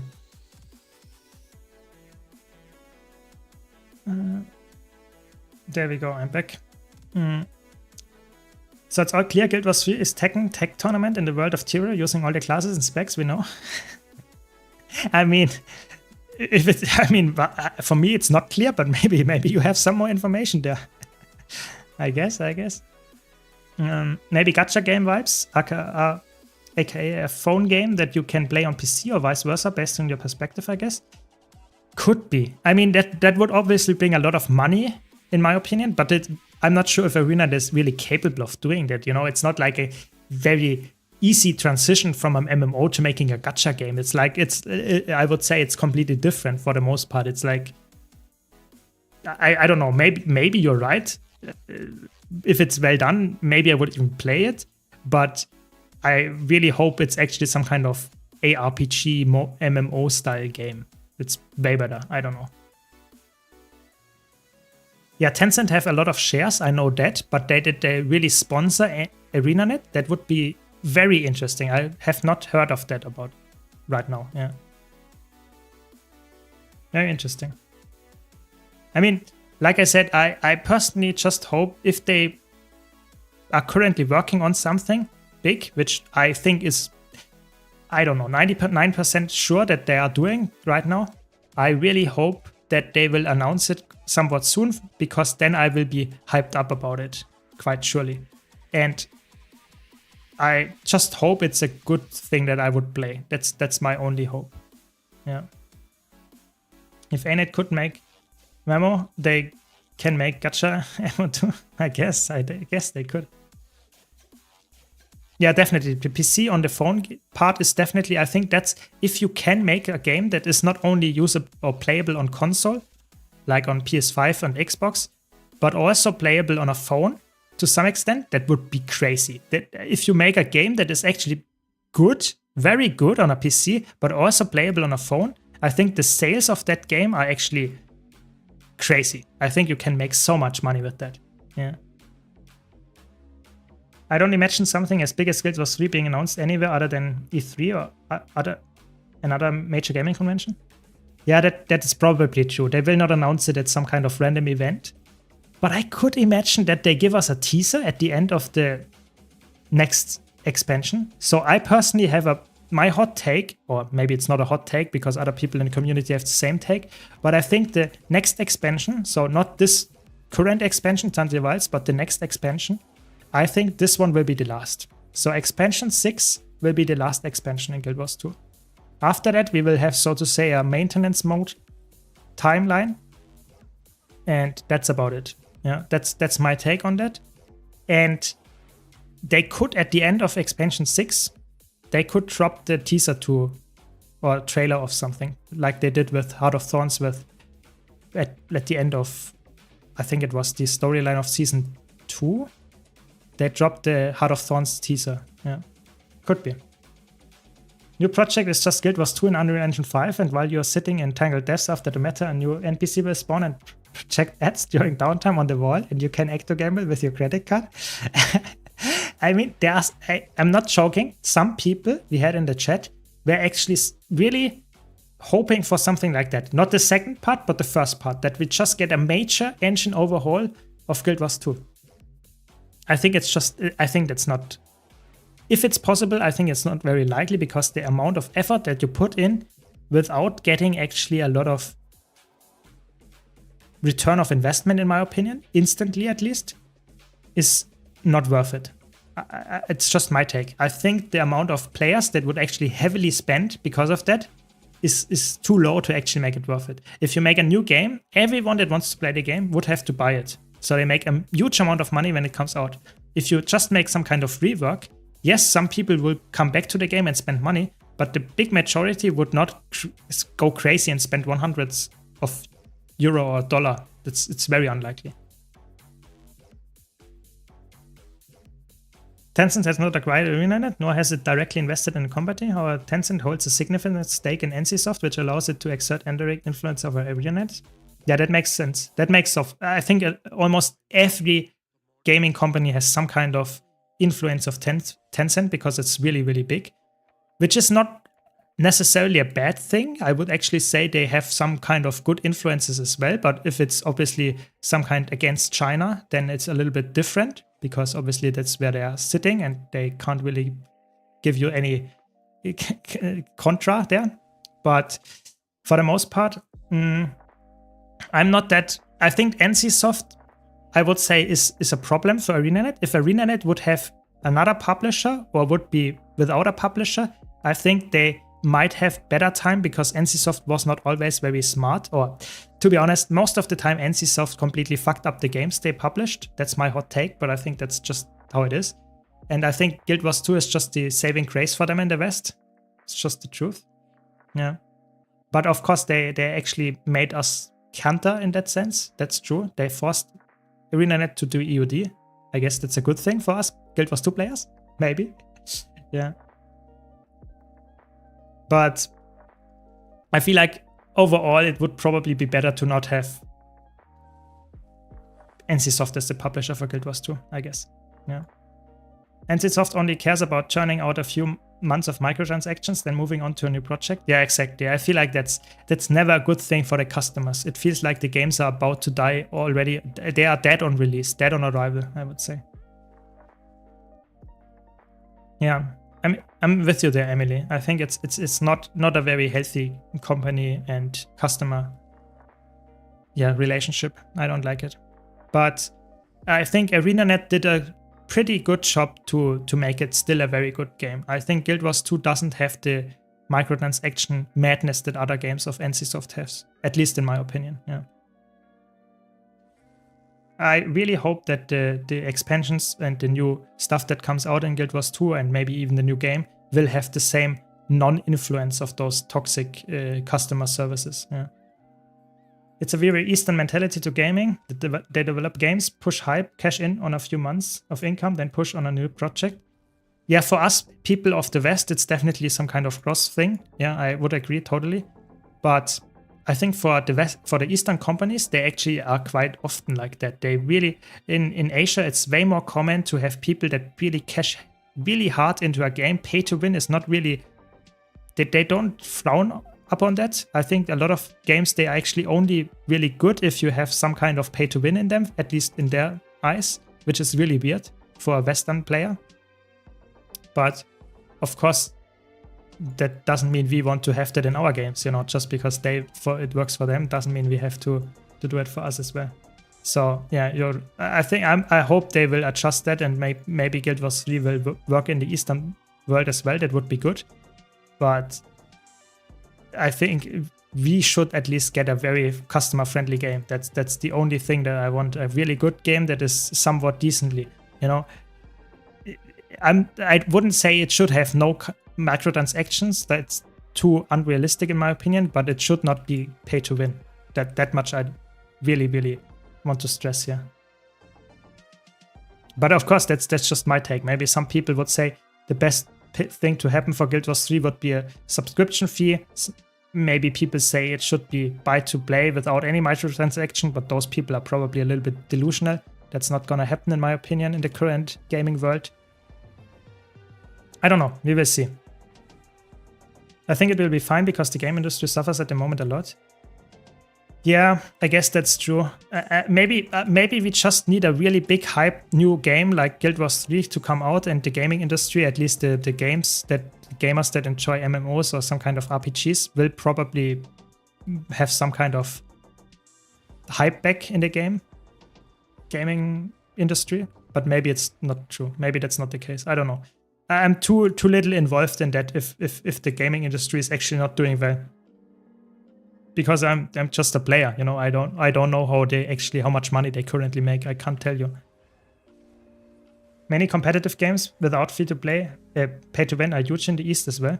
That's true. Good point. I mean, if they have some crazy competition going on, then they can go really well in the West as well. But I was talking more about MMOs. I think if you talk about some kind of MMOs, and then it has to have some kind of pay-to-win progression. That's how they probably see it there. Of course, you're right. Of course, like look at Dota, look at League of Legends and that kind of stuff. It's really big there. Yeah, I know. But this is more like, this is a very competitive game. It's completely different caliber, I would say. I'm pretty sure Guild Wars 3 will not be a PvP game. That's just very unlikely in my opinion. And that's why I think this is not the market they are aiming for. That much is for sure.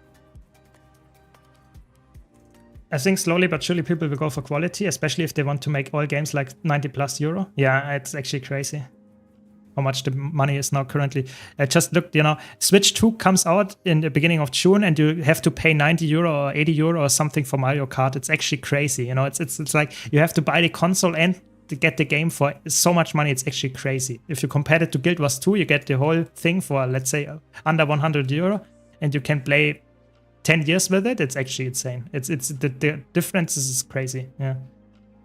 It's the same with cheating. The mentality boils down to if you don't cheat, you aren't putting enough effort in, which is ridiculous as well. Yeah, for us, it's ridiculous. I won't judge there because for me, yes, it's ridiculous. But I don't know if maybe for them it's completely different. I don't know. I wouldn't cheat in a game though. I feel like try to maybe cheese, maybe get the best strategy to work, but not cheating. Yeah. But let's not forget about the Riot Games MMORPG. That could also be super good. Yeah, but I think they just restarted a few months or years ago. They completely restarted it. So I think that will not come out in the next years. I think that takes quite a long while. Yeah. I wouldn't be against MMO subscriptions, if not for the fact that it seems to make developers complacent and not push out content. Yeah, I feel like you have to do it correctly. I think you have to put out enough content to actually make it work. So if I pay, let's say 10, maybe 15 euro per month, I really want to get something for my money. You know, I don't want to have a game that gets 15 euros a month from my subscription and then pushes out content like every 2 years and big expansion. That's too little in my opinion. They have to really go hard then. Yeah, I agree. Late for this to discussion, but kind of makes no sense to make a new MMORPG element. Like almost every MMORPG of Elder Scrolls was dead before it even took off. Yeah, I think MMOs are completely horrible. I think the smart move, in my opinion, as the company ArenaNet, would be to make a game that is not an MMO, that takes the combat aspects of Guild Wars 2 and makes some kind of RPG, ARPG game, like some kind of hybrid there, that is not a contestant in an MMO world, so it's not competing against World of Warcraft, and it's not even competing against Guild Wars 2, but it's a game that is very lucrative and very easy to maintain. They can make a lot of content for it, and it has a lot of hype. And then it's actually smart, and they can make money with it. It should not be an MMO, in my opinion, in the classical way, because it's probably not having enough content to be consistently enough to stay there for years. That's a hot take, but I think that might be true. Yeah. Yeah, I'm not sure about the vision. I agree. I'm not sure. What makes you play Guild Wars 2 instead of other MMOs? It's the answer to that is actually quite clear. I like the combat. I think the combat in Guild Wars 2 is so fluid. I have a video on my YouTube channel where I talk for 10 minutes straight why I like the combat of Guild Wars 2 so much. That doesn't mean the combat in other MMOs is bad. I just feel like when you play Guild Wars 2 on a level that I currently play Guild Wars 2 on, so quite skilled and play all game modes, then going in another MMO, you will always have worse MMO experience in the combat. You know, it's just straight up worse. And that's the sad part, yeah.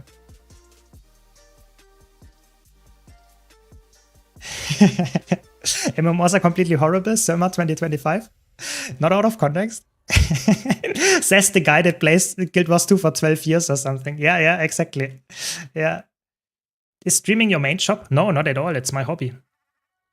I mean, I would like to make it in a few years, maybe my main shop, but currently it's just my hobby.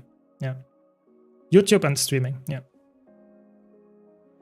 But let's be honest, almost all MMOs are like copy-pasta of World of Warcraft. Guild Wars is super unique. The marketing just sucks so hard. Yeah, I think it's not bad. Don't get me wrong, you know, but I think it's not bad to copy something that works. I think that's a smart move. Copying something that works, improve on it, and make a better product. That's how you actually make money. But I feel like a lot of games tried to copy World of Warcraft and failed at it in a way that World of Warcraft is just a better MMO. Guild Wars 2 is a little bit more unique than World of Warcraft. It has some nice innovations in it, and it's just a little bit of different niche at the consumers and player base. But I think Guild Wars 3 has to come up with something new. It has to be innovative when they want to bring it out. If it's really an MMO, it has to be really new, really unique. Yeah. The combat in Guild Wars 2 is the only other MMORPG aside from World of Warcraft that has just endlessly fluid combat. I agree. Implementing good ideas into your game is exactly how WoW got popular. Exactly, yeah. And that's how you do it. Truly, I don't think Reaper is a top 3 duelist. I think Reaper is a very good team fighter, I would say. But in duels, I think it's actually quite team matchup dependent, and you can't really hold too easily on its own. I think it's not a very good duelist. It can work if you have full Death Shroud and you fight someone that actually is not as skilled as you, but as soon as you fight a real duelist, you will lose.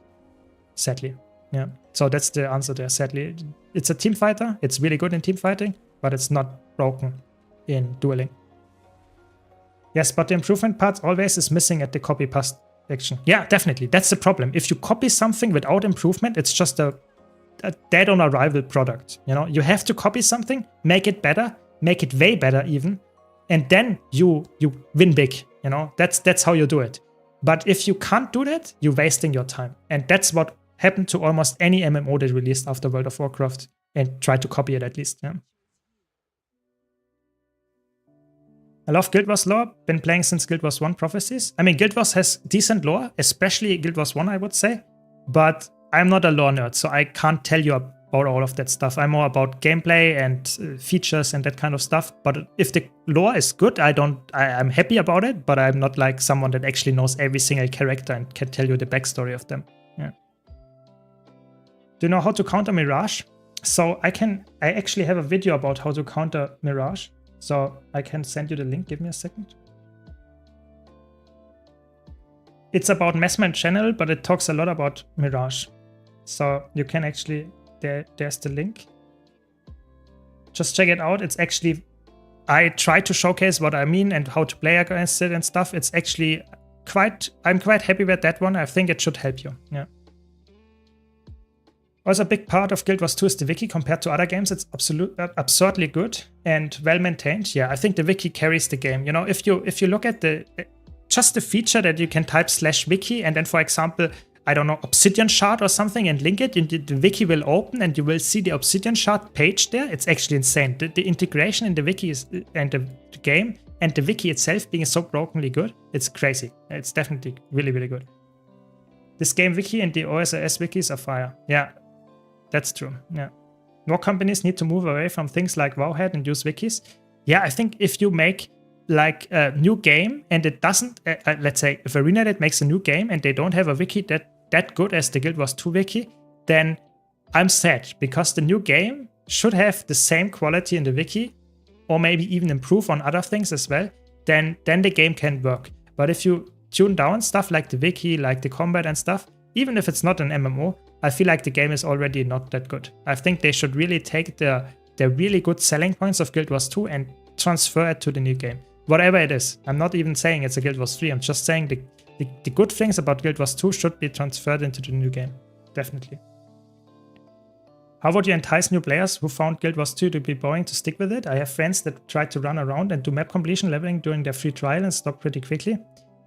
So the problem is, I think that problem have a lot of MMOs actually, is that the early game, or the let's say the game until you reach the end game, whatever you want to call that, is like a completely different game. As soon as you reach the end game, I feel like if you reach level 80, you have completely different routine loop. You can do strike missions, you can do fractals, you can do world bosses to get gold, to get new skins. If you level, it's completely different. You just want to level and get more experience. You typically don't even do world bosses. You just do map completion, do the story, and it feels completely different. So what would I recommend? Maybe if they have time to level 80 and see how that changes then, or if they don't have that time, maybe to go into PvP and try that one out, because there you actually have a completely different combat and you can actually play all of that. Of course, yes, you're correct. With the free trial, it's a little bit different. But still, I think that can be a good recommendation. And what else would I say? Maybe try different classes, maybe have fun with that. But I feel like the beginning of a class is always the worst. I think it gets always better. I think it's really tough, yeah. Especially walking around without a mount, yeah. I mean, that's how I leveled, but of course some people wouldn't like that anymore. Yeah, I get that. Guild Wars has a huge advantage against other MMOs because they can go slow with Guild Wars 3 and do it properly. And yeah, that's actually true, because you always have Guild Wars 2 in the waiting phase. Yeah, exactly. I think that's a smart move. That's why they're currently, I think they started developing the Guild Wars 3. My prediction is they started developing that one in 2022. So 3 years ago they started that. And I think because of that, they have a decent amount of development already done. And that means that they will probably develop it until let's say 1 year after the next expansion. So in 2026, let's say, my prediction now is we get 6th expansion, 2025, October. We get the 3 updates after that. And in summer, we get actually the new game, or at least an earlier access to that one. I actually expect that. I think that's the most likely thing, yeah.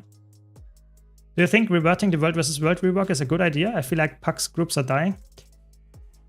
I personally think, for me personally, it would be a good thing. Because I think I feel like nowadays I join us the open world of World vs. World, and there will be almost no raids going. It's always sad. If I be in total, I think it's neutral. There are people that play the game really hardcore, and want to have the squad content and stuff. But I think it's also for a lot of open world fans that just want to go into PvP open world as well, to have fun in world versus world. I feel like it's a big problem for sure. Yeah, I would agree. Maybe reverting is the smart move. Yeah. Give your friends cooking supplies so they can boost their levels and get closer to endgame content. Yeah, I think helping them to level is probably a good thing. If you can make them fast level so that they actually get decent amount of content very fast and good new endgame content, then they might stick around for way longer. That's a good point. Yeah. I would go for a build up phase and use a transit phase. Yeah, I would agree. That might also make a lot of sense. Some kind of maintenance mode for Guild Wars 2. Yeah.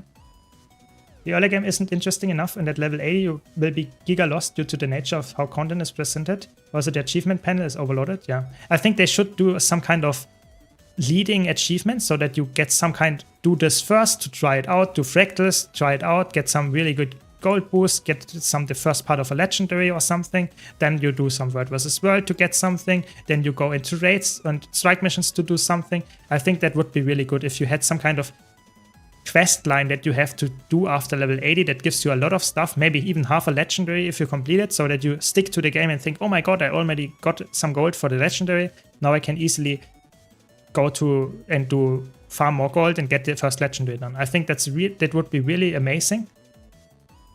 But at the same time, I feel like I'm not sure. They could have done that already. I'm not sure why they don't. Yeah. As soon as you hit level 80, ANET should just run a script to open the wiki link to what to do at level 80 or something. Yeah, I mean, if that's what it takes to keep people playing, I think I'm really open for that. Of course, an in-game solution would be better, in my opinion. But better that than nothing. Yeah, I agree. Oh no, they failed. Panic in Auric Basin.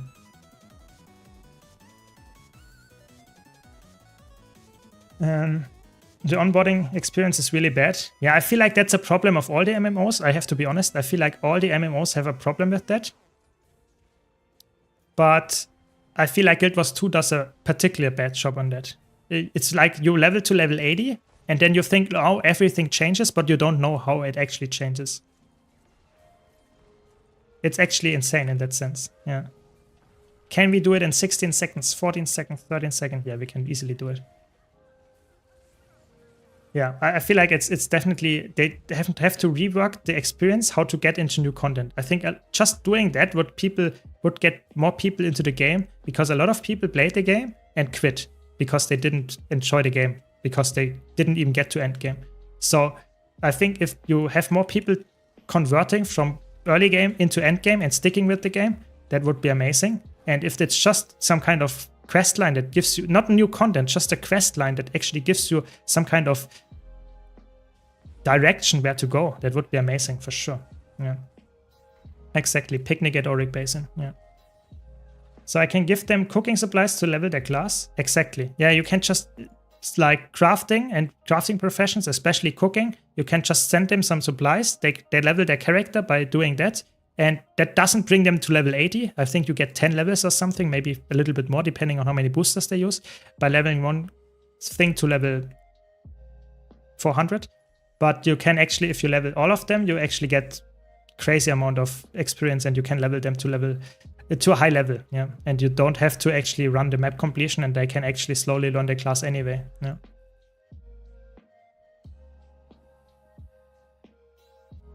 And that's really sad, because if you have people that join the game, want to try it out, but then they are turned down because of some kind of weird, how it looks and how it feels, because the end game is not really nice, because they don't know what to do.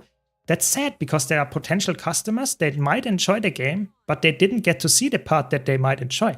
So I think just giving them a showcase of all the game modes in a realistic way, maybe not the hardcore raids, but maybe show them the easy raid wings, or maybe show them the easy strike missions, show them fractals, and just show them how to go into these modes, what they provide, and give them some reward for it, so they're actually incentivized to do so. That would be amazing. I think that's a very good idea. Yeah, good point. I came into new maps, stopped playing POF, same. EOD started to catch me because I really invested more time. Yeah, that's always a really big bummer if you come to play an expansion, then you quit after a while because you don't see what is the end game content and stuff.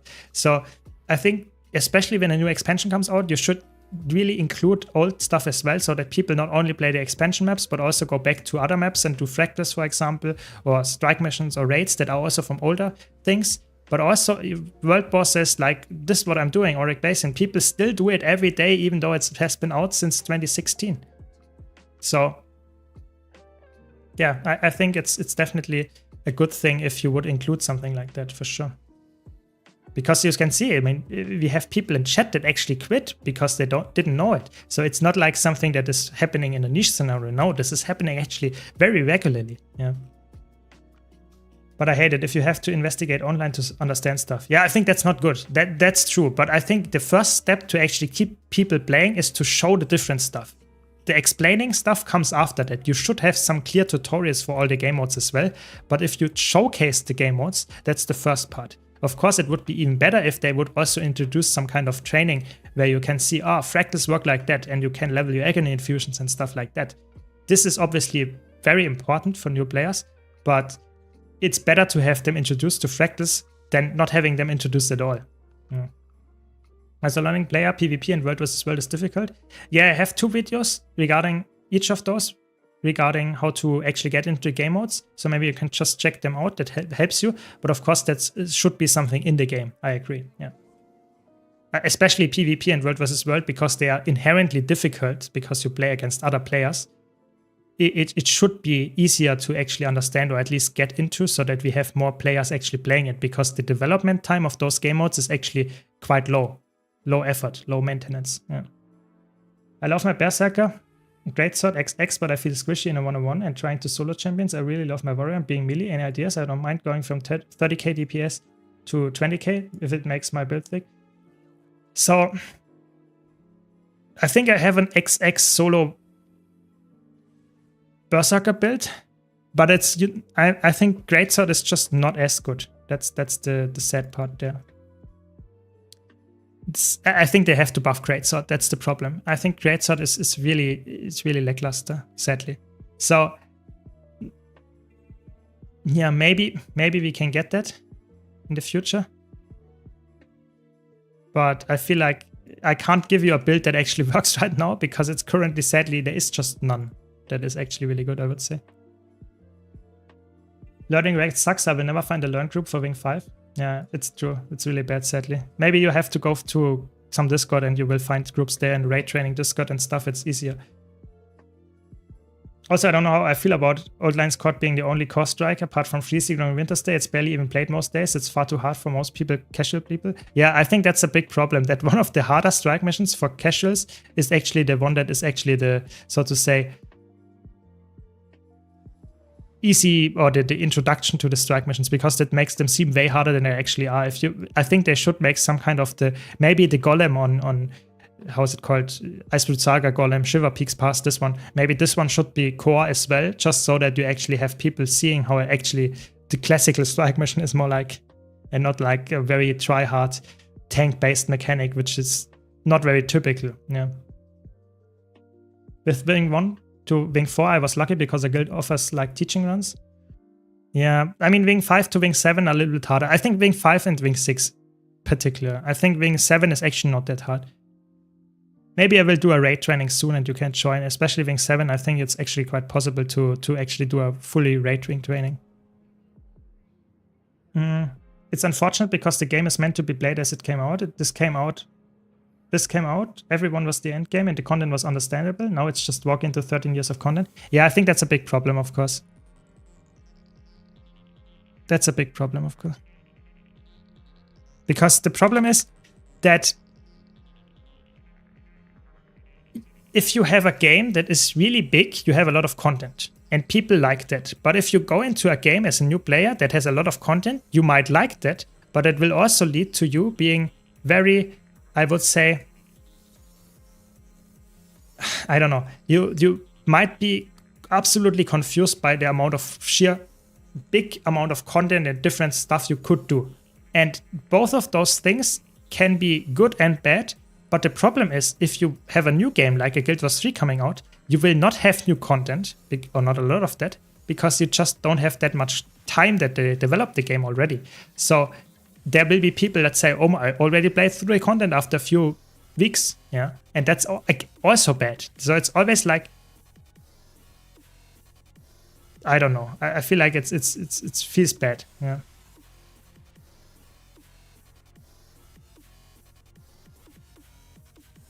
Would you use Spear instead? I just don't like Spear personally. I would probably use Spear instead, but if you don't like Spear, I think Greatsword is fine. I think they nerfed Spear in a way that is actually similar to Greatsword now, so I think you can make I actually have a build, I can link it to you later, or I actually made an updated guide on it that's actually probably more likely.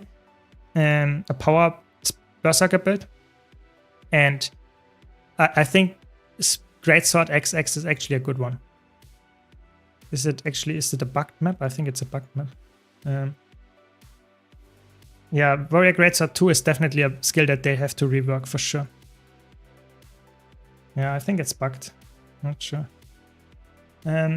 If there are any devs watching, for the love of God, give me the possibility to skip dialogue and story. Would be amazing. I would love that as well. Yeah. You will listen to the dialogue? The bear will speak so slowly that you fall asleep? Yes, that will happen. When making new content, you should implement a starting point for new players to enjoy it. That's a good point. I think if you make new content, you should always make it so that the new players don't have to play every old content to actually get to this point, but you make it so that the starting point is somewhere easy to get in, while you still have all the content to enjoy. So for example, this guy is in a guild that's called the Crossroads Inn, and this is a raid training guild. So if you just look that up on YouTube, on Twitch, on Google, or maybe go to the Discord, and you actually get access and you can join them, and they make even Raid Ring 5, 6, all of them, Raid Ring 8, they make all of the trainings there. Just wanted to mention that. Yeah, it's possible to join my guild. Just let me know your account name or write me in-game and we can actually invite you. Yes.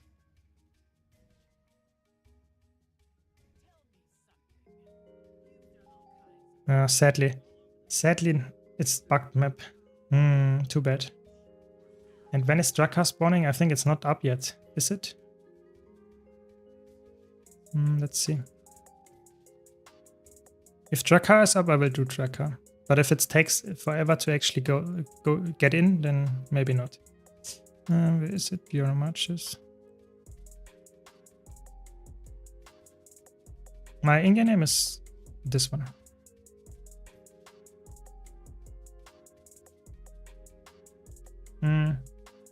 The truth is, ANET devs implemented Lullaby algorithm in the Chantia story to test how far they can control their player base.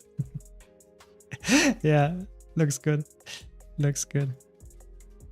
Nice, it's up. Then I can teleport to you. Very good. And be in fight. That's what we want to see. Yeah, thanks, Snowdrop, for sharing. I showed it on screen, but if you didn't pay attention, it's fine. Nah, very good. We have Drakar up. I really like Drakar. I think it's one of the best world bosses they actually made in a... It's one of the better ones. Not the best maybe, but one of the best ones. And I think it's actually very underrated how much loot you actually get from that one. If you're lucky, you get an amalgamated gemstone. And even if you're not lucky, you get actually a decent amount of gold from it. So I really like to do Drakar. Not only because it's fun, also because it's actually a very decent gold farm. Yeah.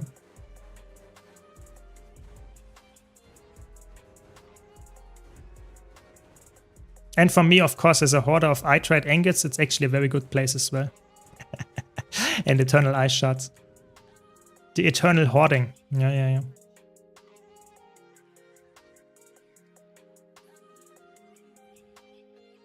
Sure. My personal ID. Yeah. No, it's not like if you want to get an invite, I can actually just send it to you. Very good. There we go. Welcome to the guild, Butter.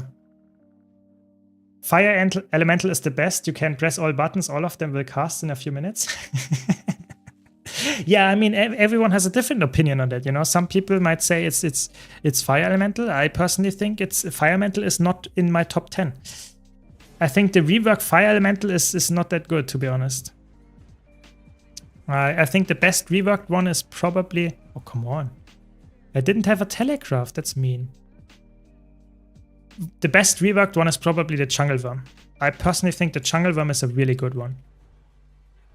But I mean, really good is probably too much, but it's a decent one at that. I think it's the best one of the reworked ones. Yeah. Number one is Shaman moving DPS golem. I think the Shaman is way too tanky for me, and it's really annoying that it does this kind of whirling attack and stuff. But I feel like it feels like it's a decently challenging boss, or at least it has some kind of attacks and only stands still. I think that's better than the fire elemental for sure, because it moves around. But I feel like the worm is a little bit better, because the worm actually not only gives you reason to CC and stuff and shows you how that works, but also gives you just some kind of incentives that it's not always the main boss that you have to focus, but also some kind of, how's it called, mobs that you have to focus. Yeah. Top 3 skill lag world boss. What's the? Actually, maybe it's really the elemental that's the best. Triple Trouble is my favorite meta event ever. The coordination is so cool. Yeah, I really enjoy it as well. The problem is that it's a little bit power crept nowadays. It's not as necessary anymore to organize. But back in the old day when it came out, it was really tough. It was one of the hardest world bosses, or the hardest world boss, and it was really fun to organize squads with the, let's say, 50 people, split them up in 3 places. I think it's definitely, it deserves a very well space in my memory for sure. It's just not as good, not as crazy unique or maybe it's still unique, but it's not as memorable for most people nowadays, because the power creep is just making it quite easy actually.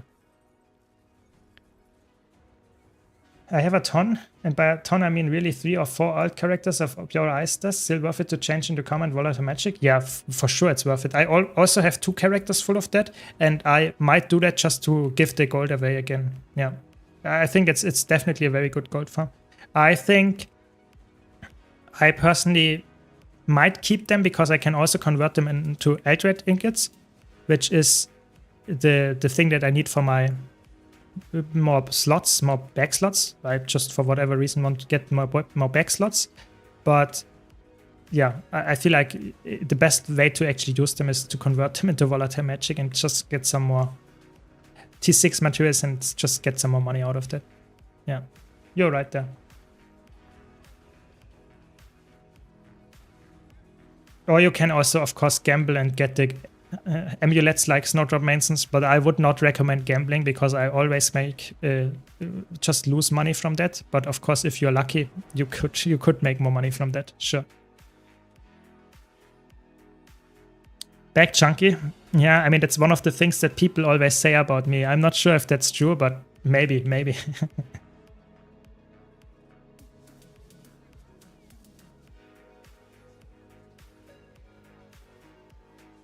It's interesting that you can apply some conditions to it, but you can't apply fear and stuff. It's actually weird, really weird. I think nowadays, Drakkar, a lot of the world bosses that were really hard, Tequatl, Triple Trouble, they're nowadays quite brain off. You can do whatever you like and you will actually still succeed. But back in the old day, it was really, some of them were quite challenging. It's actually, I think it's okay now that it's not that challenging anymore, but it was also a very cool thing to have in a game, that there is some kind of challenging open world boss as well. And it's not always completely brain off mode and you just kill all the stuff very, very easily. I don't know. I feel like I really would wish that the new expansion, maybe the new map even, gives us a world boss that is actually somewhat challenging. I doubt it, but I think it could be the case. Yeah.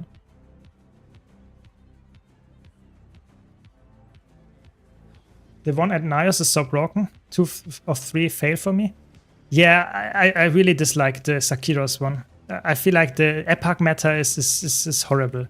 I'm so happy that I didn't have to grind that one, because I actually got all this stuff already before it was released, for the most part. I don't really like it. I feel like it's too slow, it's too gimmicky. A lot of people don't know the mechanics and they just randomly die to stuff. I feel like it's horrible in that sense. I think it's one of the worst metas they have ever done. It's also very long. It's just, for me, the only good thing about the meta is actually the reward. The reward is actually quite good because you can actually get all the infusions. So it's a really fun gamble. But of course, I would never win anything anyway. So I don't care that much. Now that the inner Nios meta is 50-50, people fail a lot on that one. Yeah, it's not good. It's not good for sure. ANET should reward you with a golden Arene statue for all the bags you got. Maybe. I mean, I would like, of course, some kind of achievements for that, but I mean, I just do it for fun. It's not like it's really giving me anything. Yeah. Yeah, the end is definitely too overloaded. How many things are happening there all at once? It's just bad, definitely. Some portal here. Nice, we got another portal. I don't like the sky skill part. Yeah, that's very slow and tedious, I would say. I personally think all the forced combat mount move usage is not good. I don't like the turtle mount usage in Gyarados. I don't like the sky skill usage in Amnitas and in Anaios. I think all of that is not very healthy for the game. You know, combat in Guild Wars 2 is really good. Why would you create a meta event where you are forced to leave the combat? What? It's just bad. Hey, thanks a lot. Really appreciate it then. Sorry that I didn't see it. Really appreciate your support then. Butter, really nice. Thanks a lot.